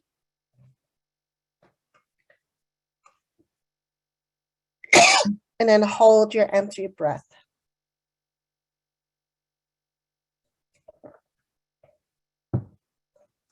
And then continue to breathe in and out as you normally would. Now try to picture a safe place in your mind where you feel comfortable. Maybe it's the mountains, the lake. Maybe it's in your bedroom at home. Maybe you're already there. And take a minute to picture this place in your mind. Excuse me. Now stretch your legs out in front of you as far as they will go. Stretch them straight out and point your toes towards the wall in front of you, or whatever it is that's in front of you. And tighten your muscles in your calves. Feel the tightening of the muscles in your calves. And then tighten the muscles in your thighs. And then take in a deep breath and hold it as you're tightening these muscles. Now let your breath out, and at the same time relax the muscles in your legs. And then slowly let your legs go back down to their original position. So take a minute to feel the relaxation in your legs and feet.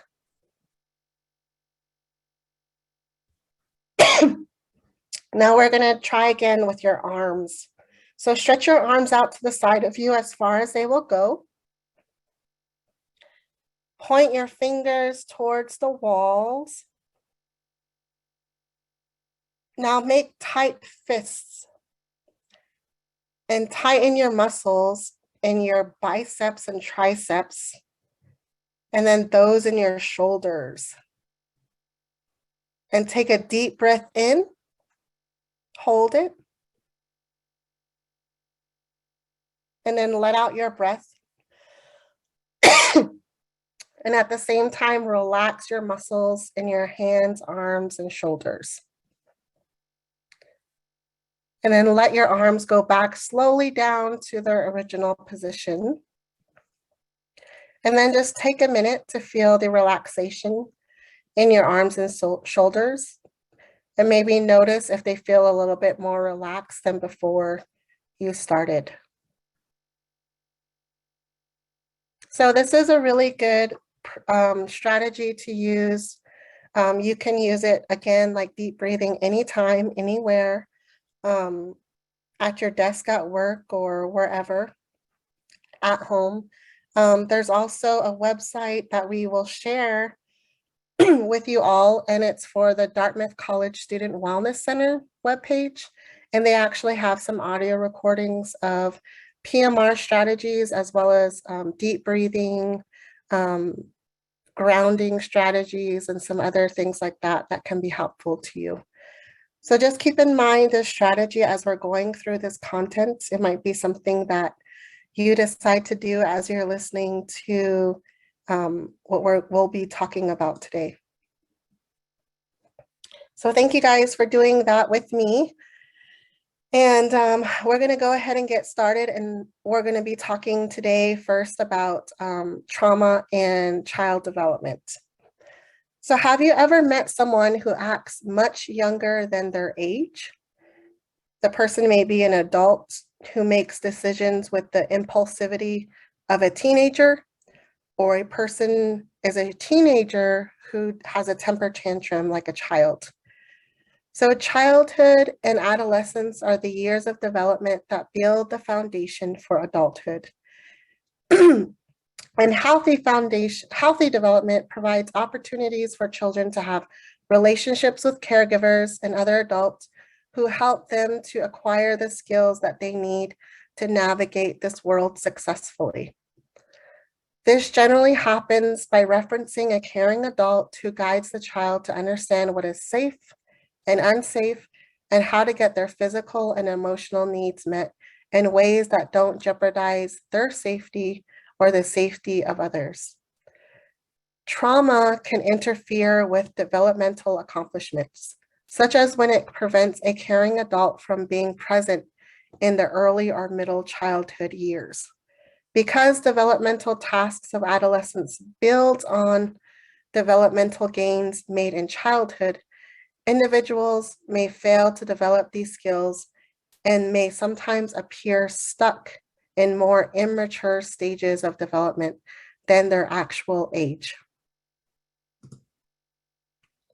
So yesterday, we talked about ACEs. So we know what the research says, that exposure to trauma in childhood results in lots of negative outcomes in adulthood, and that the more traumas a child is exposed to, the more intense those negative outcomes are likely to be. But why is this? How does exposure to trauma lead to an adult missing work? Or how does it lead to an adult developing heart disease? To understand this, we need to understand the neuroscience behind childhood development as it relates to stress and trauma. So to start us off, I want to pose a question to you guys and ask you guys to respond in the chat. What would you do if you were face to face with a bear? If you ran into a bear, maybe out in the forest, maybe in your yard, what would you do? Would you run? Would you scream?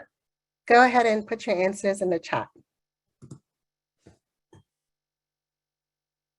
Somebody was taught to play dead. Run. We have people who would run, freeze, back away slowly. Find a nearest tree and climb it quickly. Try not to startle the bear.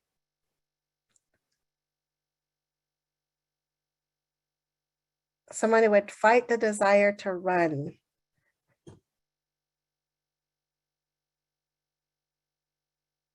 Lots of people would freeze or run. Nobody's like, I'm going to fight this thing.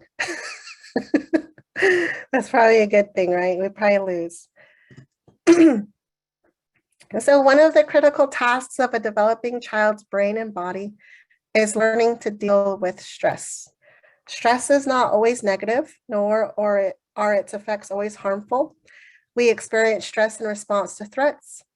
Imagine that you are a small child in a loving home, playing in your yard, and then the neighbor's dog approaches you and you start to perceive the dog as a threat.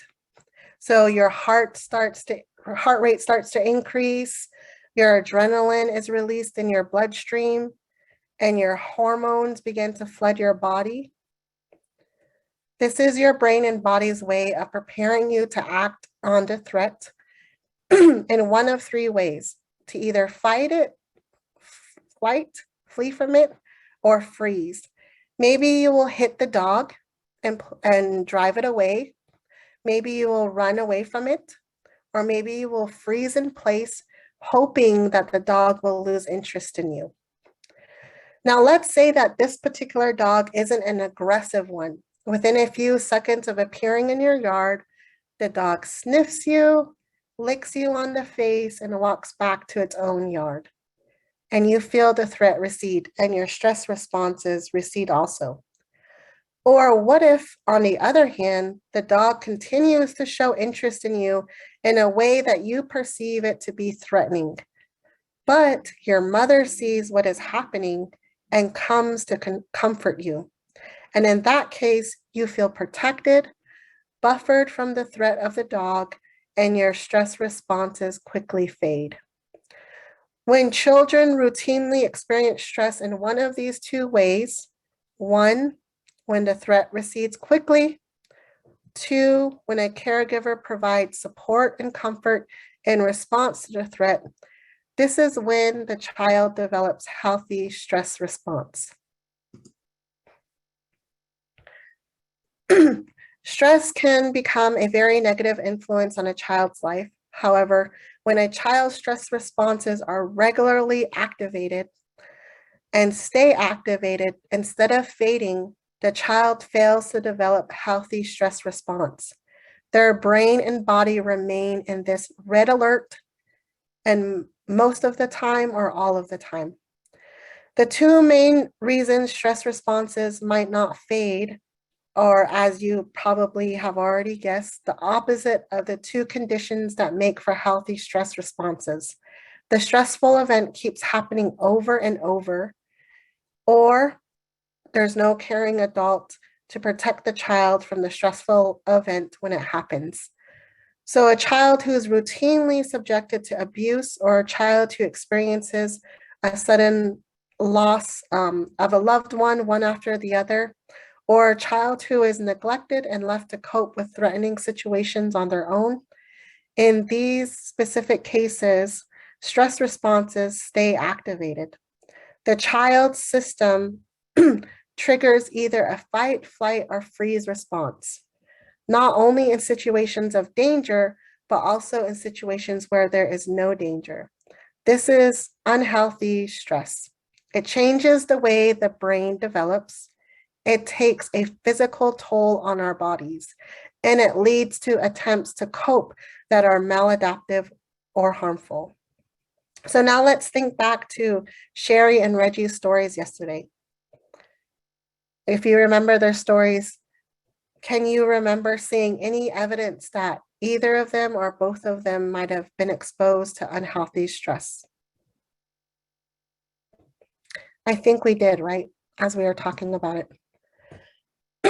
So this is a video we started yesterday, and we're going to continue watching more of it.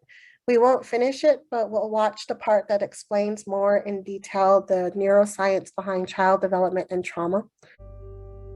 Why does this relationship exist? Why does childhood trauma lead to negative health and social outcomes during adulthood? The answer lies in how stress affects the developing brains and bodies of children. Let's look at two children. We'll call them Child A and Child B. Child A grows up in an environment where adults are unsupportive and dangerous. Child A experiences traumatic and stressful events on a regular basis. Child B grows up in an environment where adults are loving and supportive. Child B experiences stress occasionally, but feels safe most of the time. These children's brains will develop based on their unique experiences in each of their environments. Our brains are wired based on sensory experience. Neurons are cells in the brain that transmit messages throughout the body. They make connections when they receive or send information. Jennifer Silverstein is a licensed clinical social worker who supports families and specializes in children aged 0 to 3. She explains how a child's developing brain creates neural connections. When we have repetitive activity that comes in predictable patterns, it reinforces that wiring, and the most used areas of the brain become the most developed. When it comes to early childhood trauma, that is really important because when children live with fear, when there is traumatic experience in their house, when there's domestic violence or there's child abuse, those areas of their brain that control the fear response get hyperdeveloped. They get really good at being afraid, right? And at being reactive and protective around fear. On the flip side, one thing that often doesn't get talked about nearly enough when we talk about trauma is neglect. So when children, maybe they don't have anything to be afraid of, but they're not getting the right amount of relational interaction. They're not getting all those beautiful moments where mom comes in and swoops them up, or dad or auntie comes in and swoops them up and locks eyes and coos together, and they have this really beautiful relational experience. When they don't get that, then the areas of their brain that control things like social bonding and empathy are underdeveloped. When we experience a dangerous event, we have a fight or flight response. Our bodies prepare us either to fight a threat or run from it. Well, imagine you're walking in the forest and you see a bear. Immediately, your hypothalamus sends a signal to your pituitary, which sends a signal to your adrenal gland that says, release stress hormones, adrenaline, cortisol. And so your heart starts to pound, your pupils dilate, your airways open up, and you are ready to either fight that bear or run from the bear. And that is wonderful if you're in a forest and there's a bear. But the problem is what happens when the bear comes home every night. And this system is activated over and over and over again. And it goes from being adaptive or life-saving to maladaptive or health-damaging. In child A's world, adults are unpredictable and threatening. Child A's stress response system is going to be turned on almost all the time because they are constantly protecting themselves from danger. This is called a toxic stress response. Child A stays aroused and hypervigilant with stress chemicals in their body.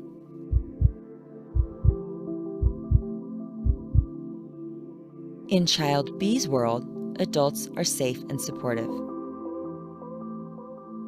Child B's stress response will only be activated when they feel scared or threatened. Their body doesn't keep them in fight or flight all the time because it doesn't need to. This is a healthy stress response. It will help the child to build stress tolerance and learn how to handle a stressful event in the future. We now understand, better than we ever have before, how exposure to early adversity affects the developing brains and bodies of children. It affects areas like the nucleus accumbens, the pleasure and reward center of the brain that is implicated in substance dependence. It inhibits the prefrontal cortex, which is necessary for impulse control and executive function, a critical area for learning. And on MRI scans, we see measurable differences in the amygdala, the brain's fear response center. Now let's look at child A and child B in a real-world context, school. In the classroom, children are expected to sit quietly and focus. Child B might have no problem doing this, but child A, who has grown up in an almost constant toxic stress response, will probably not be able to focus in class. The parts of their brain in charge of fear and reactivity are overdeveloped, and the parts that would help them stay calm and pay attention are underdeveloped. Child A has adapted to be reactive and impulsive as a survival mechanism. Brian Farraher is the executive director of the Hannah Boys Center in Sonoma, California, a residential treatment center for at-risk boys. So a lot of what we see with our kids is their behavior is actually really adaptive to some hard situations they've grown up in. So if you're, for instance, if you're very volatile, it keeps people at bay. It protects you. Right? So for a lot of our kids, their behavior in the context of maybe how they've grown up makes a lot of sense. And then they come into a treatment environment like ours here, and people kind of go, well, they're safe here, everybody's nice to them or whatever, but that's not their life experience. And so we have to understand context for these kids. Now we All right, so please share in the chat some points that jumped out to you from the video. Maybe as it relates to the work that you do.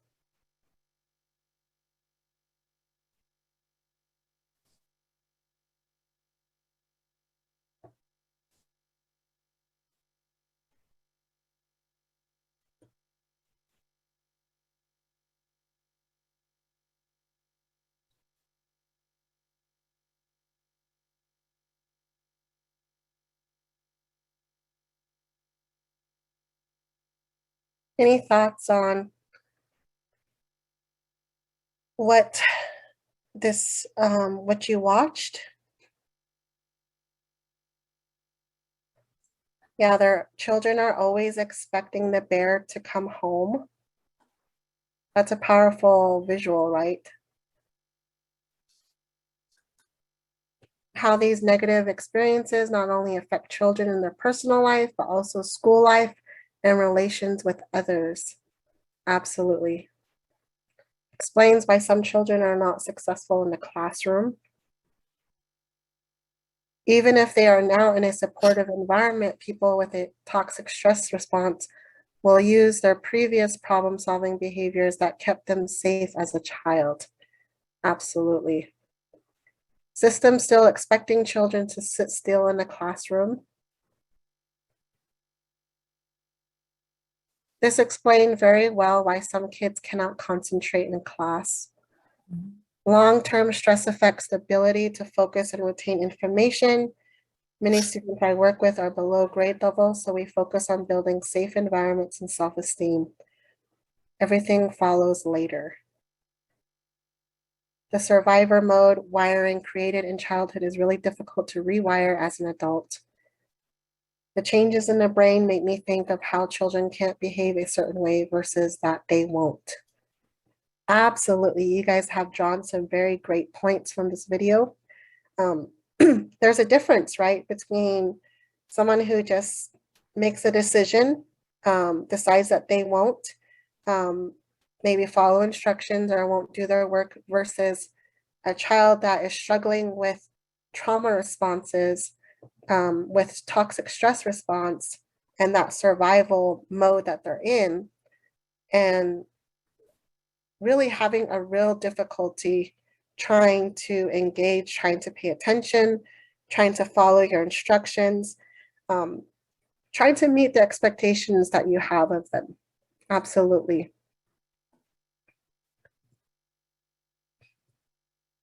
So in addition to children being in this survival mode, one of the things that can happen is that a child can be triggered.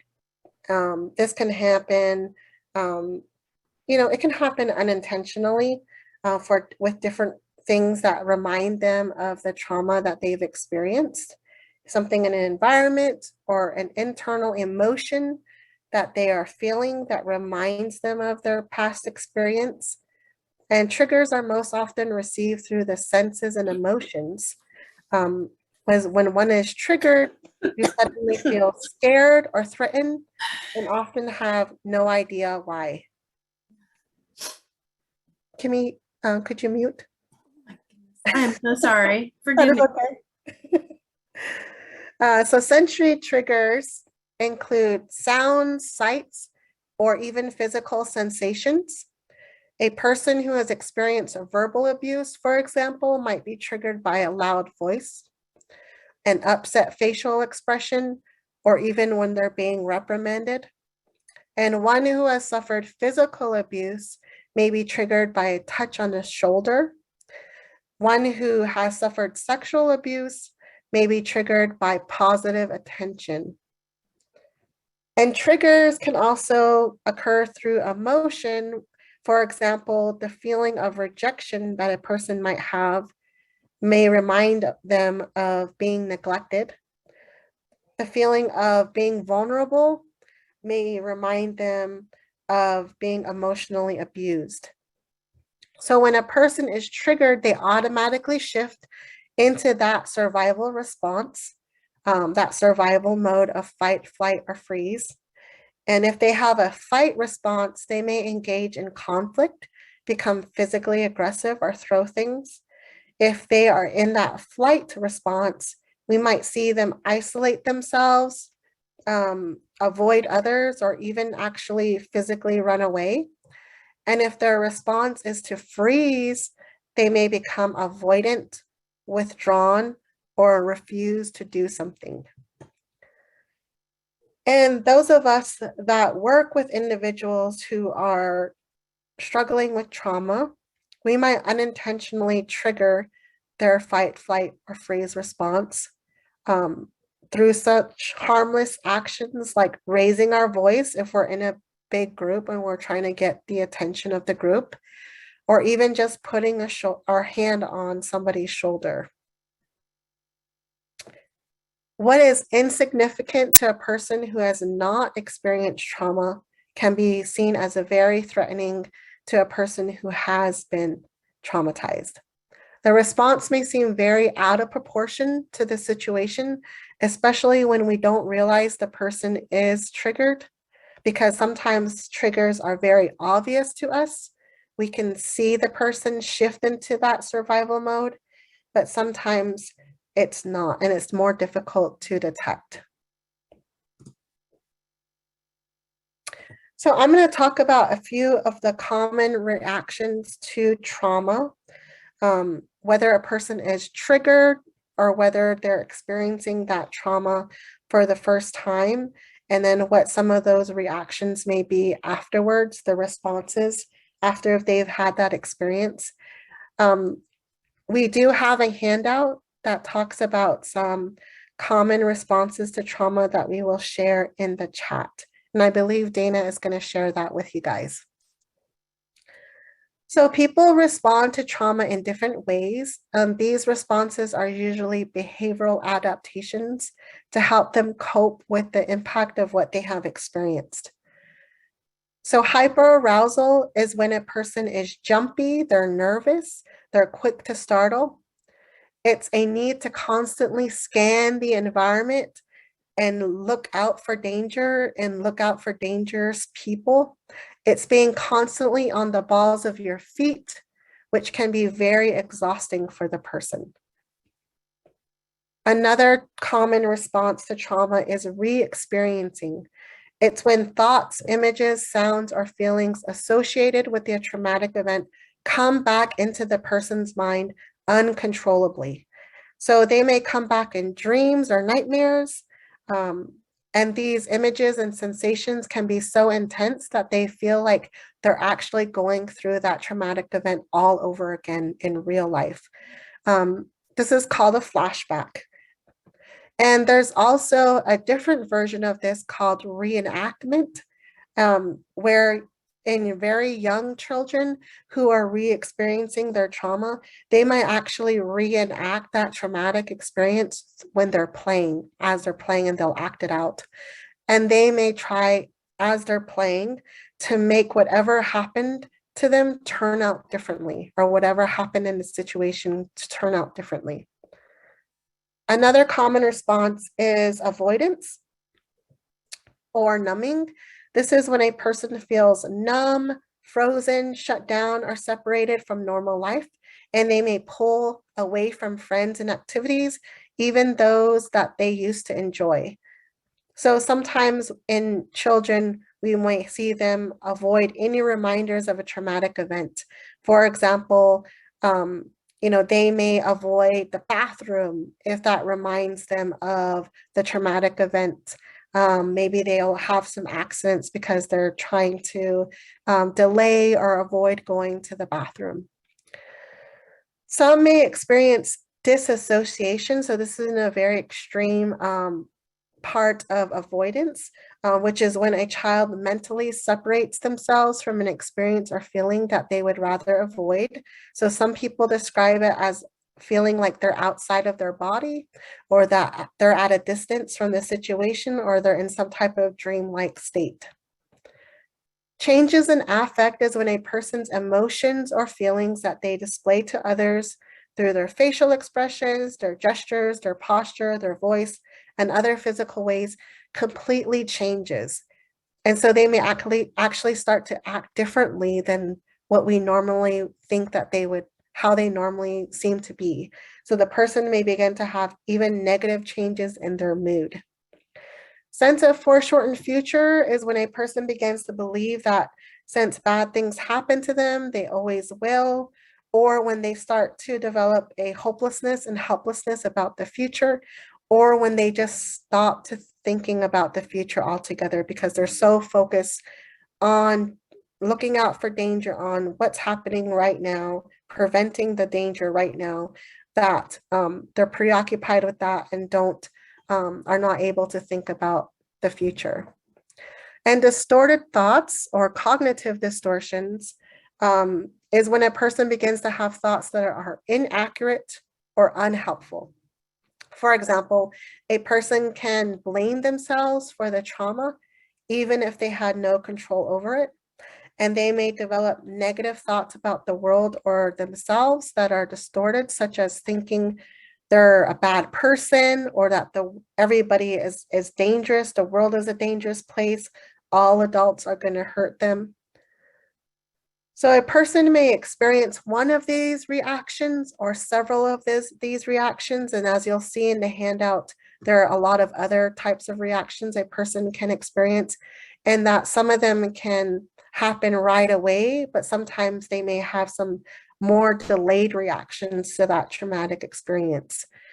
These common reactions can and do typically go away over time, but sometimes these reactions persist and they begin to really have a major effect on a person's daily life. So for a young person, this is called child traumatic stress. For older people, it's called traumatic stress.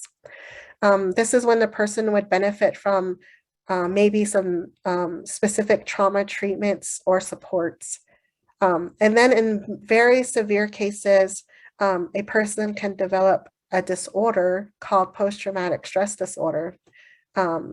Every person that's diagnosed with PTSD is experiencing traumatic stress, but not every person experiencing traumatic stress has all of the symptoms for a PTSD diagnosis. So just to remind you, as we have been learning, this is just a normal response that our body has to these abnormal situations, especially when these situations happen over and over again. And that survival mode feels more permanent. So two of the major traumatic stress symptoms we can experience are hyperarousal and disassociation. So if you look at the row that says internal state, at the bottom row, you can see it says calm, alert, alarm, fear, and terror. We actually do our best thinking when we're in the state of calm.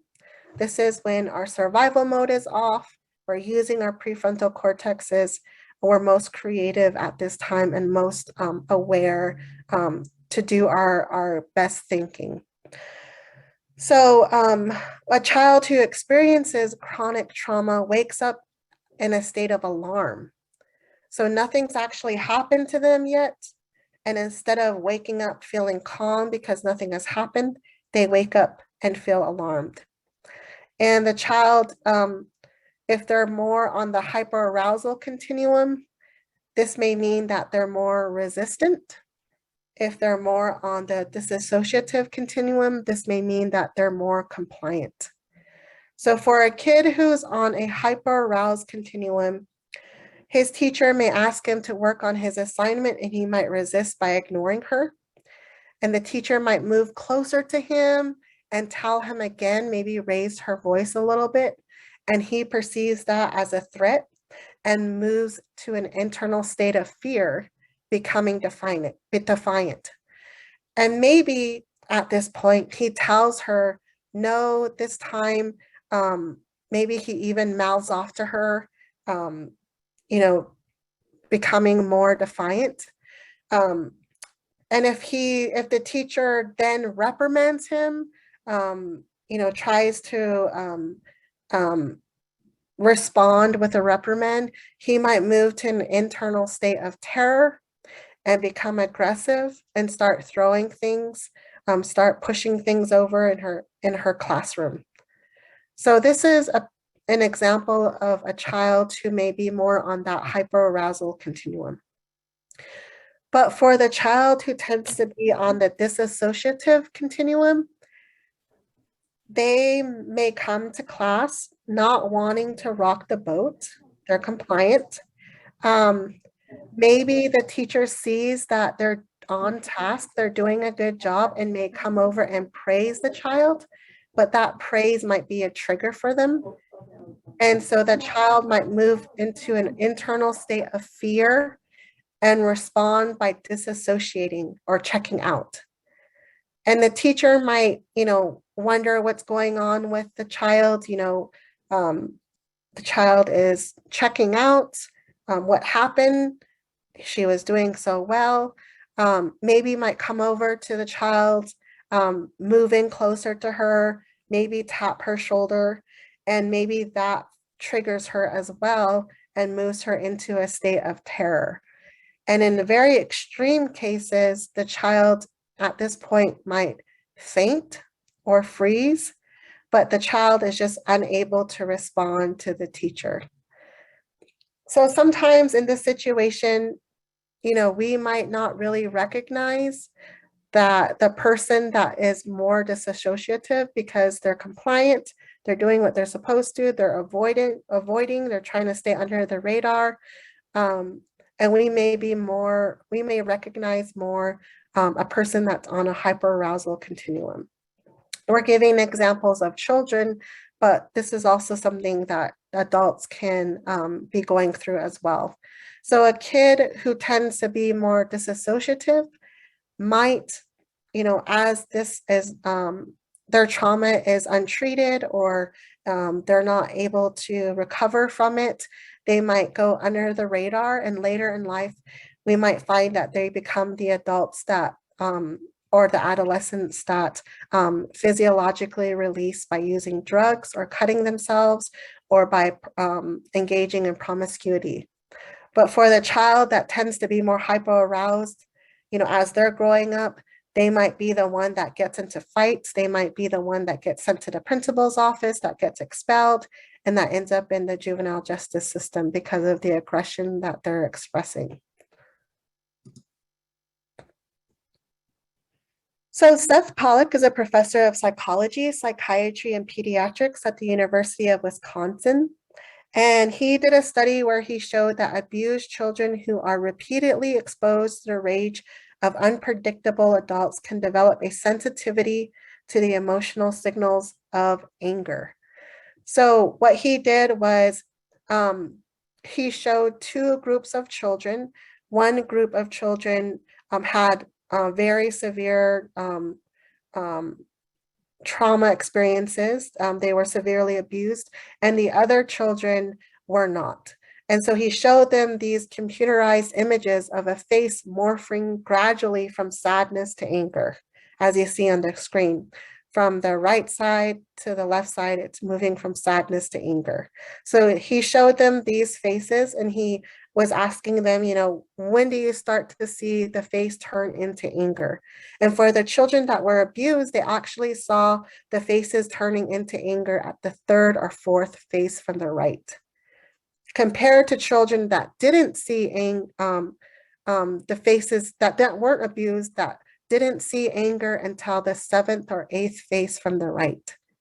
So what he found in this study is that children who were severely abused got really good at detecting danger, at reading facial expressions, reading people to look out for danger. They became highly attuned to the emotions of others in a way to adapt to the dangerous environment that they were in.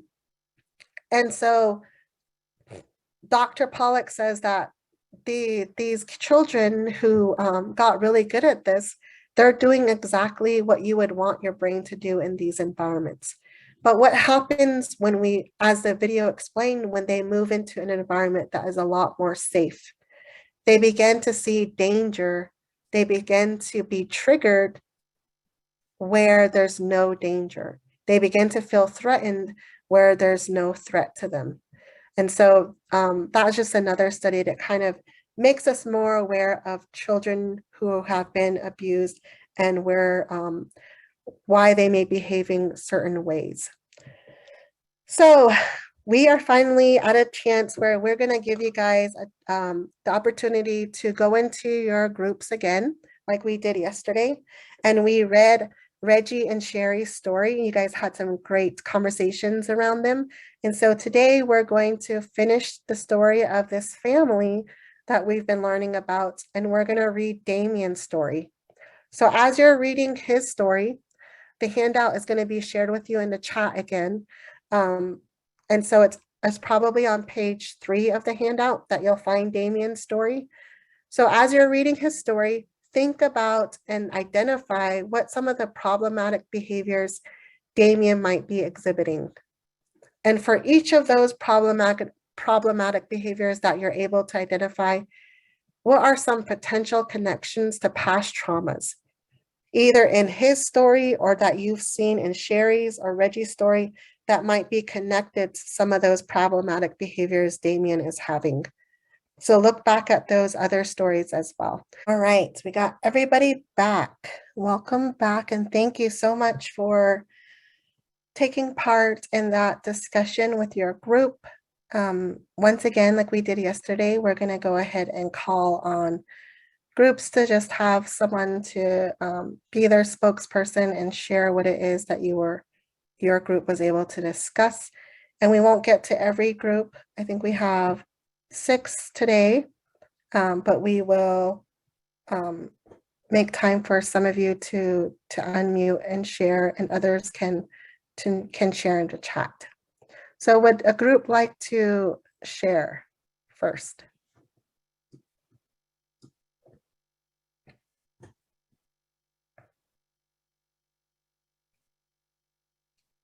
Who's brave and going to start us off? Hi, this is Carol. I'll say something about our group. Great. Thank you, Carol. One of the things that group members did bring up was the, sort of the harsh justice, if you will, that Damien faced, and not knowing his history, they wouldn't have realized that, mom left him alone in the car, and when he was alone like that, things happened that weren't good. And so of course he's going to start freaking out when he's left alone, and just saying that, it could have been handled differently. Like maybe the principal could have literally sat down next to him and just said, hey, I'm going to be here. I'm going to stay here until you're ready to talk, or until you've calmed down or something. And nowhere did it say they were planning on talking to mom.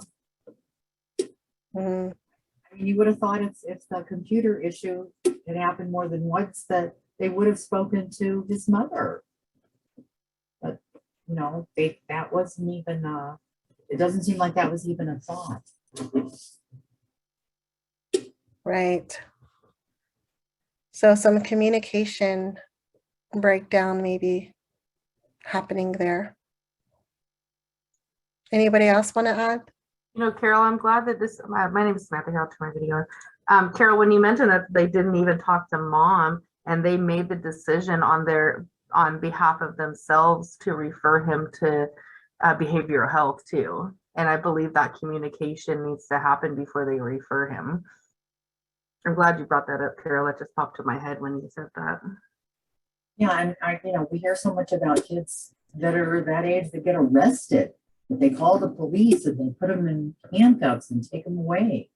And I feel like, that could very well have been the outcome. Absolutely. Thank you for bringing up those points. Anybody else want to share? Any other points that were made in some of the other groups?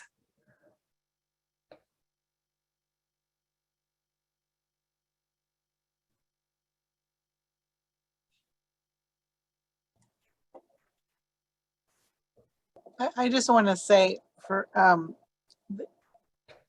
there's that repeat and repair. He's in conflict with himself, trying to not repeat what's the intergenerational trauma or the transmission in that field of energy, but he's also wanting to repair, and he's trying to do that through that artwork and to process. And those emotions serve a purpose. They're survival mechanisms and a way to communicate. And I think he's doing what you're saying, natural, normal behaviors, considering what was going on currently in the past. And I just, my heart just goes out to, everyone who is trying to just bring wholeness and integrate those experiences. And yeah, that's all I wanted to say. Yeah, and sometimes we might not know, right? I mean, we've had the privilege of reading Sherry and Reggie's stories as well, and so we kind of know where some of the behaviors are coming from and what's causing them. We know we have a sense, right? We could guess, but for people that work with children who have been really impacted by trauma and are in that position of working through it, trying to heal from it, trying to recover from it. It may seem out of context. It may seem disruptive, really troublesome to us, really concerning to us, some of the behaviors that they may show us, and not just children, right?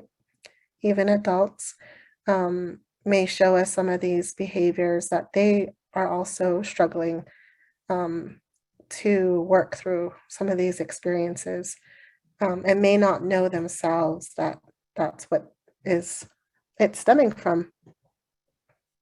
So we might not know a whole person's story and background, like we got a chance to learn a little bit more about Damien by first learning about his grandpa and then his mom and now him.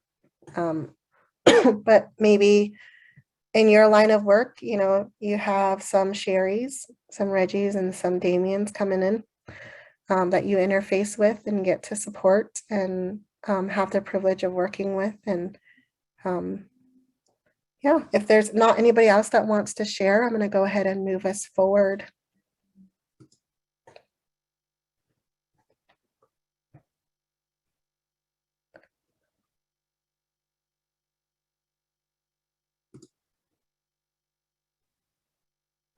All right. So hopefully, knowing what we know now about the effects of trauma on the way people develop, feel, think, act, and make meaning out of their lives, we will look at the people we encounter differently. We may judge others against a set of standards.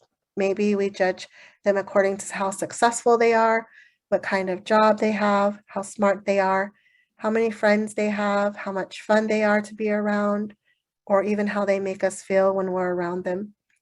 And we see people struggling with addiction or bad life choices, people who struggle to make good parenting choices, children who don't know how to sit still, children who get involved with drugs and sex at an early age. And we see people and children in these situations, and we may feel some sympathy for them, but we may also be asking, what's wrong, right? When we approach people in this way, we are putting all of their responsibility for their habits and choices and misfortunes on themselves, as if we are all the authors of our own lives with complete control over our mental and physical health. But with trauma research and an understanding of how historical trauma and individual trauma are interconnected, it helps us to see that we all do have some amount of control over our lives, right? We can build mastery, we can learn skills, but many of our behaviors and habits and struggles were set in motion by events that happened before we were born, and then they were further shaped by experiences in our childhood, many of which we may have had little or no control over. So rather than thinking about people and families as being in the wrong, we want to encourage you to think about how their behaviors and personality traits might have been shaped by what they have experienced. If we shift our view of people in this way, we can begin to see present day actions in terms of the purposes they serve. Often people behave in difficult or challenging ways because they are attempting to cope with traumatic stress. In these moments, if we can control our own responses and ask ourselves what purpose these behaviors might serve for that person, we will be making the first step in promoting healing. If we can extend this way of thinking to our whole community, to our community as a whole, we will be making the first step toward promoting community healing. So each of us has that ability to do that, to change the conversation from ones that we're used to having to ones that may be more helpful for us and more helpful in supporting those that we are working with. And to summarize the section on trauma and child development, when children experience chronic or complex trauma, they are especially likely to have multiple gaps in their development. Then later on in life, it can be like we are asking them to climb a stairway with missing steps.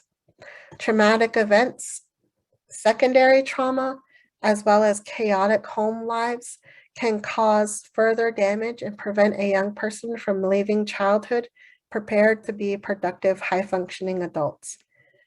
But before I end my section, I just want to tell you that there is hope. One of the ways to help individuals become unstuck and develop age-appropriate skills to deal with life's challenges is to use your relationships with them to help them learn undeveloped skills. When we interact in healthy ways with youth and adults who have experienced trauma, we are helping to rebuild their developmental foundation.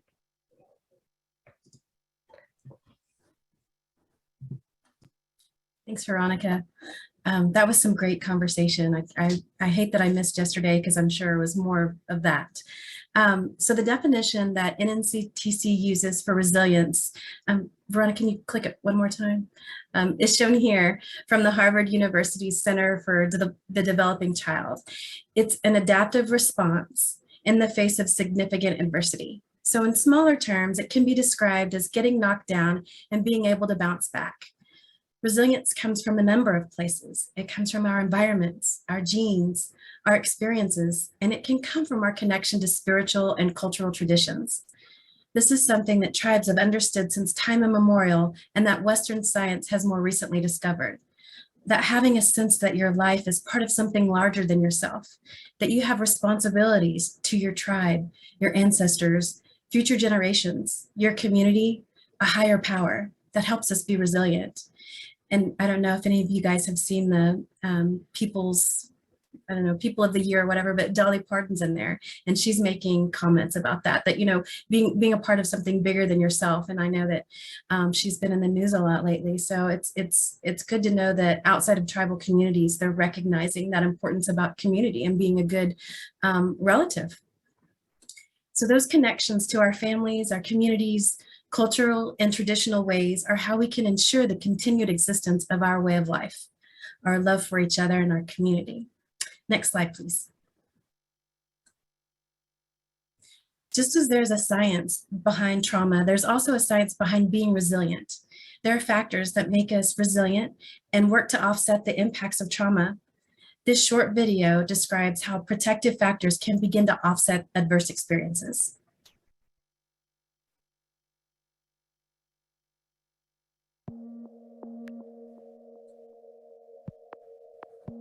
Resilience is the result of a highly interactive process between individual characteristics in the person and the environment in which that individual has developed. It's really the counterbalancing of difficult things that may exist in the child's life with positive things that occur within the family, but even positive things that may exist in the community. An easy way of thinking about resilience is like a scale with a fulcrum in the middle of it. And there are things on both sides of that scale, experiences of both bad things or good things. Our genes shape where the fulcrum is positioned at the start. There are certain genes that make a child more sensitive to the effects of maltreatment or parental neglect or witnessing violence. The fulcrum may start out kind of more towards one side or more towards the other side, and that's going to make a big difference in terms of how much these subsequent events affect things positively or negatively. Science tells us that experience moves the fulcrum, for better or for worse. Even though we are born with genes, genes will respond differently to certain environmental situations as opposed to others. What the genes are actually doing are turning up or turning down the expression of chemicals in circuits in the brain and the circuitry in the entire body that govern our responses to stress, to anxiety, to depressive symptoms. When positive experiences accumulate and children learn coping skills that help them to manage stress, the fulcrum can slide, so the scale tilts toward positive outcomes more easily. That's what resilience is all about. There's always an adult, or more than one adult, who is key to providing that relationship that helps to build resilience.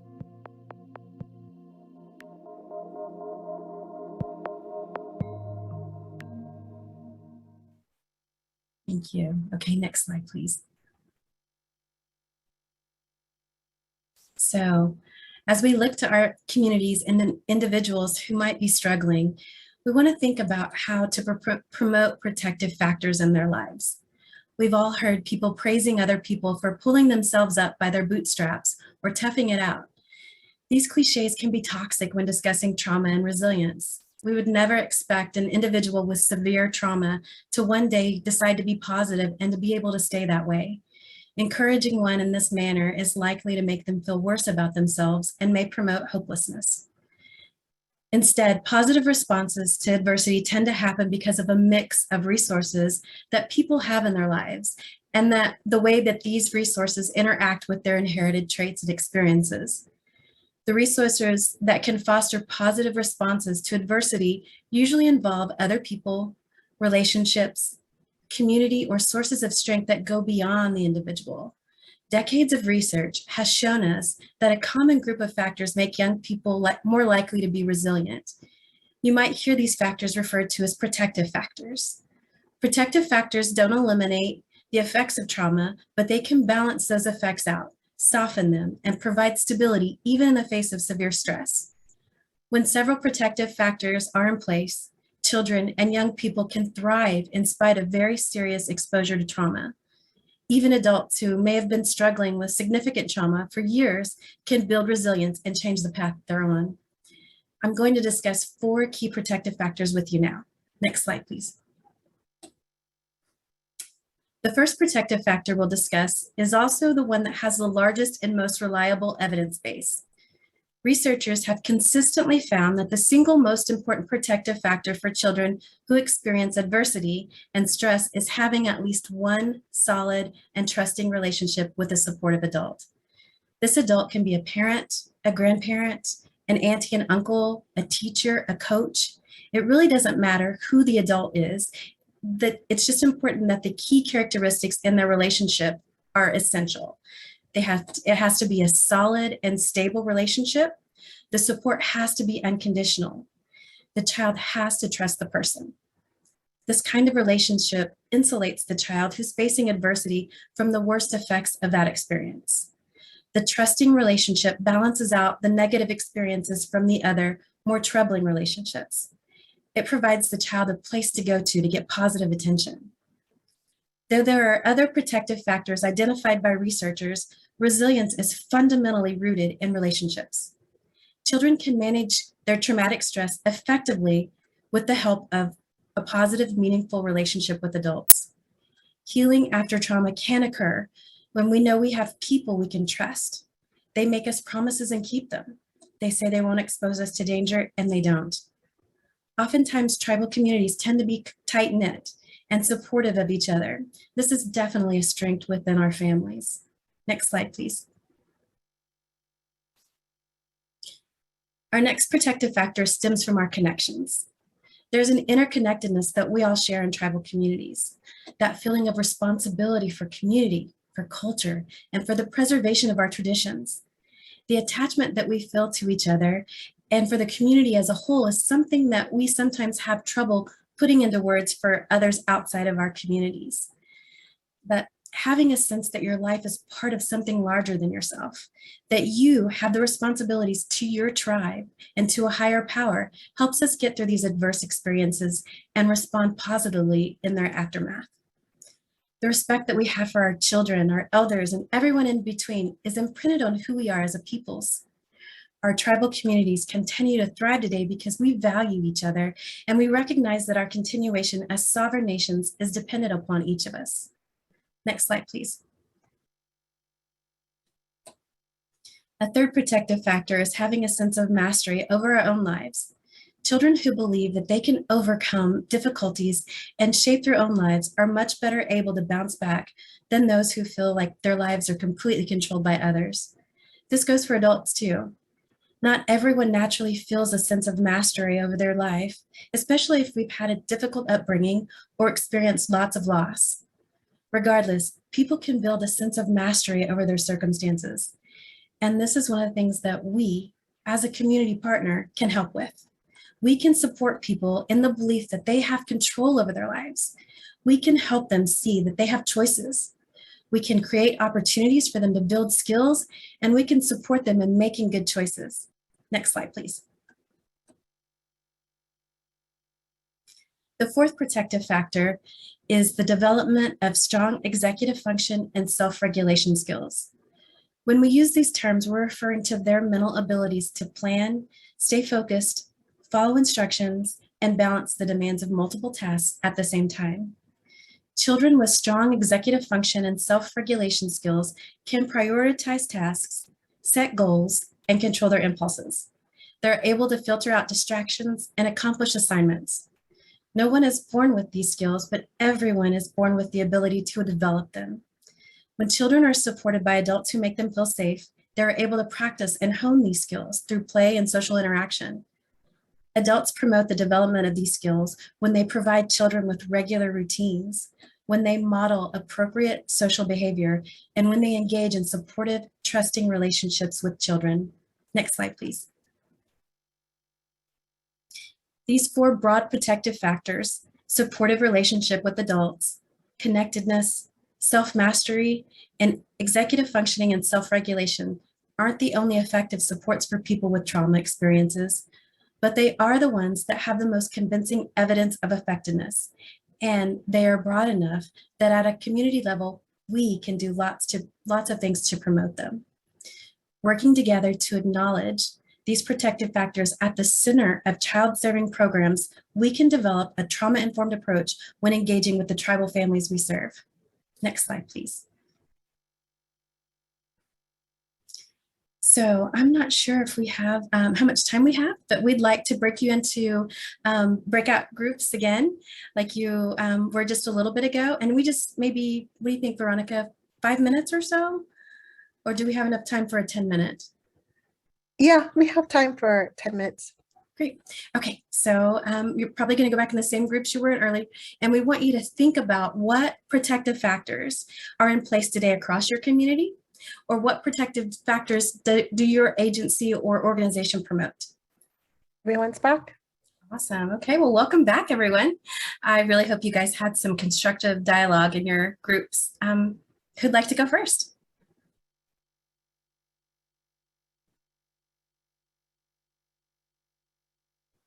Can't wait to hear what you guys came up with.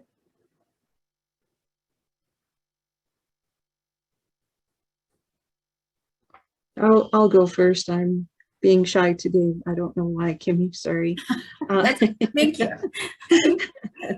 We talked about a few things that were happening in our respective communities. There was only two of us that were able to unmute and speak. But I think for me, what really poured out was the outreach. I see it over and over that the trust factor has to happen, but at the same time, it really comes with non-judgmental. I think that anytime we start blaming the victim, they shut down. Our people shut down. And I was a principal for a long time in my home community, and I would see that, but my own triggers would come up, and so it was sometimes a real, it would just escalate because of my own triggers. So really getting a better understanding of trauma, of ACEs, of being in not control, but really taking care of myself. That self-care and being mindful, I think, was really helpful in the latter part of my time there. But I really think asking people what it is that they want and trusting that they know what they want, rather than judging and say, this is what's the best for you. I know, and people shut down from that. And I think COVID has really isolated people even more from the services and the supports that can be out there. So I really hope and pray that the people that need it the most can overcome and find and are finding those connections.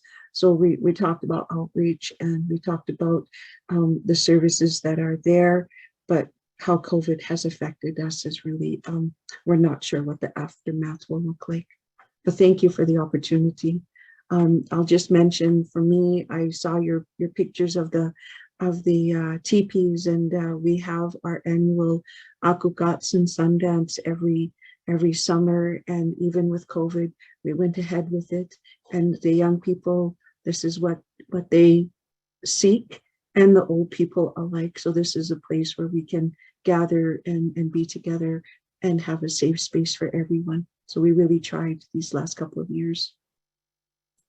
Thank you for sharing. That's amazing. It is so important because we're communities that thrive with each other. We don't know how to function. And that's why I was talking earlier. Sometimes it's really hard for us to put that into words for people who don't come from a tribal community, because it's just all we know. It's what we do. It's how we grew up.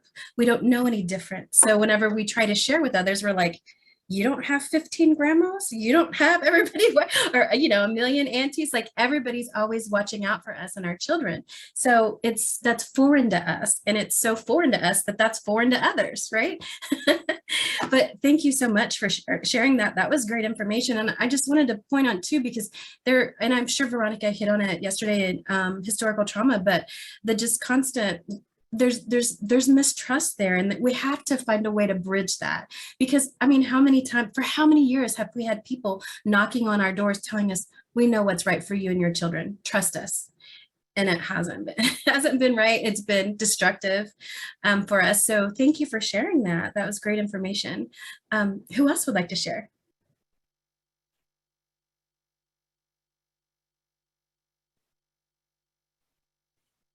I think we might have time for just one more. So if someone would like to jump up, we'd really love to hear what you have to say.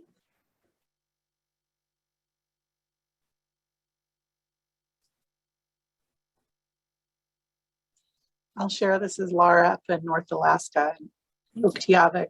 I'll just point out three things. But first of all, Kimberly, I love what you said about the wholeness and the interconnection, and that's it. It's like sort of like the medicine wheel. You can't separate the pieces. They're all together and interdependent. And even though I knew that mentally, it's shifting to the heart place. So I really appreciate hearing that. But our team, those that could speak up, it's about relationship building and connections, and having the community dinners and doing the sort of the community building process. And it's also just meeting the teachers where they're at and giving them the resources and the tools, because they're sort of the first responders, and it's beyond the school free lunch program these days. It's now sort of a similar parental role, which merges into that caring, compassion, empathy, unconditional positive regard the full development of the human and the student. And then I was just sharing that up here, our tribal college has an unapologetically Anupiaq initiative, which building in all the values into trying to feed that into the curriculum and at least the student body experience that students and staff are having. And we have a lot of potlucks and things, and it's been really hard. We're a whaling subsistence community, so even though we're still having the whaling activities and the giveaways and things like that, it's really been hard to accept the reality of COVID. But there's a grief and loss experience, and there's that collective trauma because of that. Absolutely. And I just want to say thank you so much. Thank you for all of you on the call that are really intentional in reaching out to the youth and trying to do everything you can to keep them connected to some sense of normalcy that they can during COVID. It has been a challenge. So thank you for what you're doing, and thank you for sharing that. And yeah, I'm so happy to be here and learn from you guys. And this was some great information today. So thank you for sharing. And I'm going to turn it back over to you, Veronica. Thanks, Kimmy. If you guys have if there's others that wanted to share in the chat, continue to share what it is that you were able to discuss, feel free to do that. So we're going to go ahead and shift. And we've been talking about resilience. And we just want to make mention of trauma treatments. This isn't always something that is accessible to every family.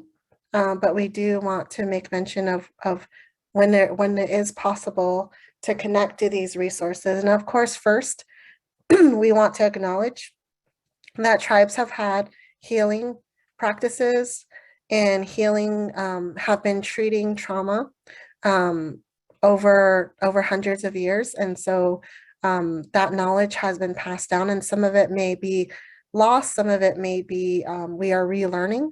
We are figuring out how to adapt it to this current day and age and to our current settings, whether we're in urban places or rural places, whether we're close to our homelands or not.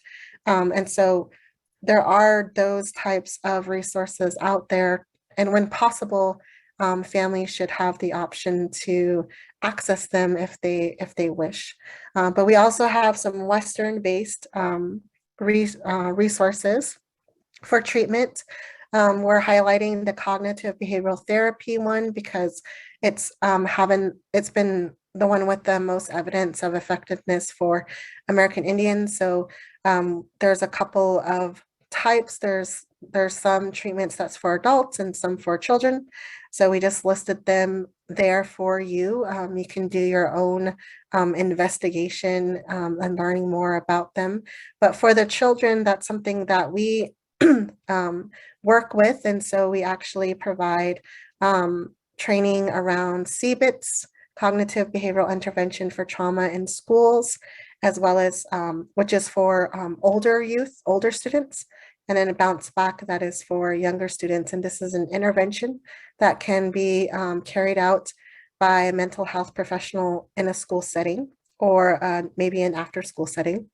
So just wanted to let you guys be aware of that. And then we're going to go ahead and move to our closing.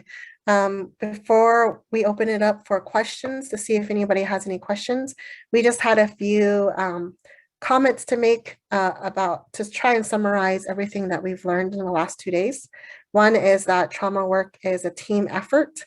There's no one person that can solve all of it, that can address all of it, that can be everything to a person that a person needs. And so we want to recognize that together we're stronger. And also that trauma knowledge is culture bound, particularly as you think about working with tribal communities, that it's very important to recognize and honor culture and its place and its role in this process, as well as trauma work must focus on building resiliency because not all families, like I said, have access to treatment.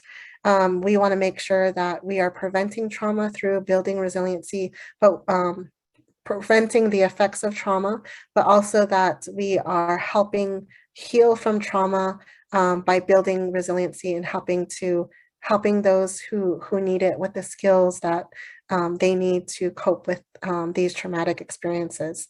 And then of course, the last note is that trauma work is not a single methodology. So it's not just the work of therapists, in counseling and therapy.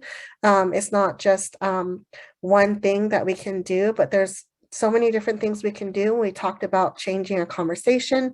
We talked about having a better understanding of behaviors and the function of them. So really having a multifaceted trauma lens through which we view behavior and through which we view our work.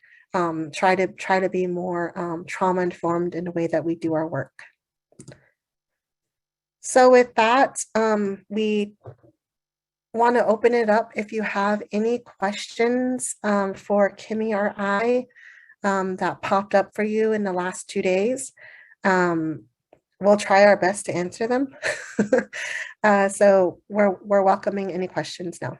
You can put it in the chat or unmute yourself.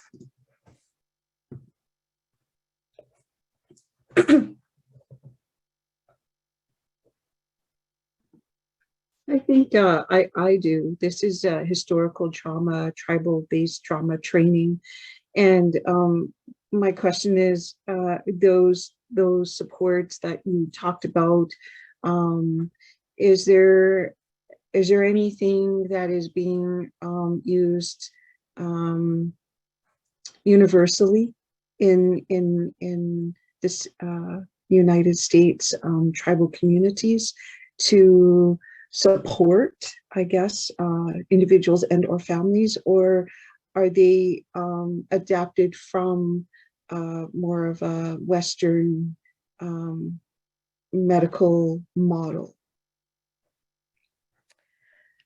Yeah, I think most of what we are seeing is adaptations of what's been effective for non-tribal communities. Like I mentioned, CBITS and Bounce Back are Western based, and we've provided like a version of an adaptation of CBITS through our center, but a lot of what is available is mostly from a Western based perspective. I think most of the times tribal communities are drawing upon what they already practice or what they still carry on.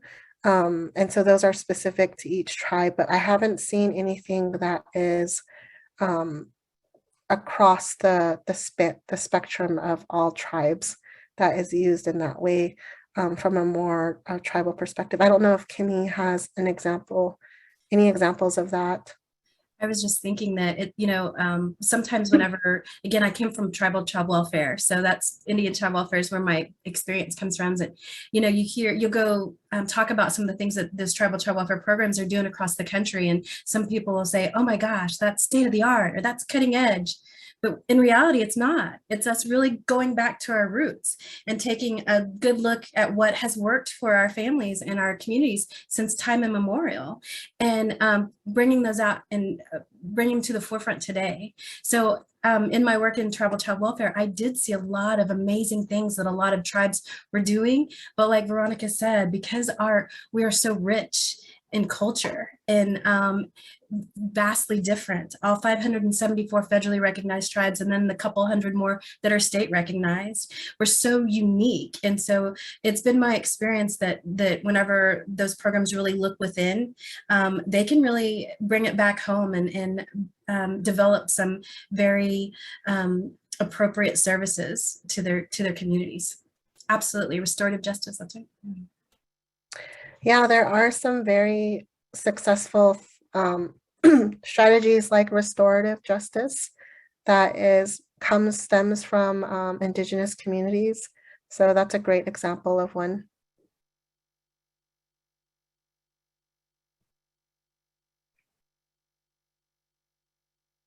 I know the Gonas are an evidence-based practice, and they are used in multiple tribal communities and are used to have conversations around historical trauma. So that's a great strategy as well. Yeah, a lot of the tribes are looking to their own ways. I know it's kind of more difficult in urban areas where there's multiple tribes that you may be serving. And so in that sense, something that is more reflective of different types of tribes might be helpful.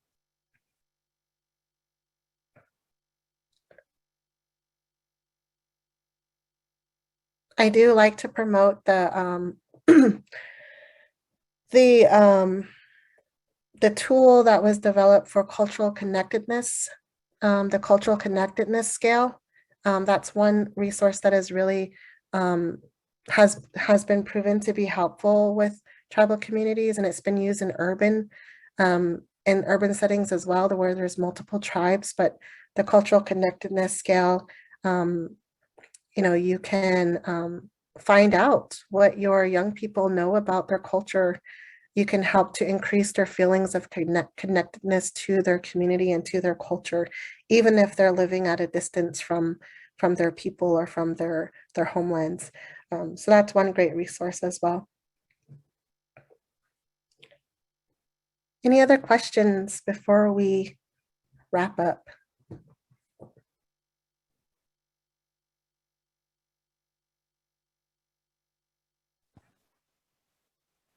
All right.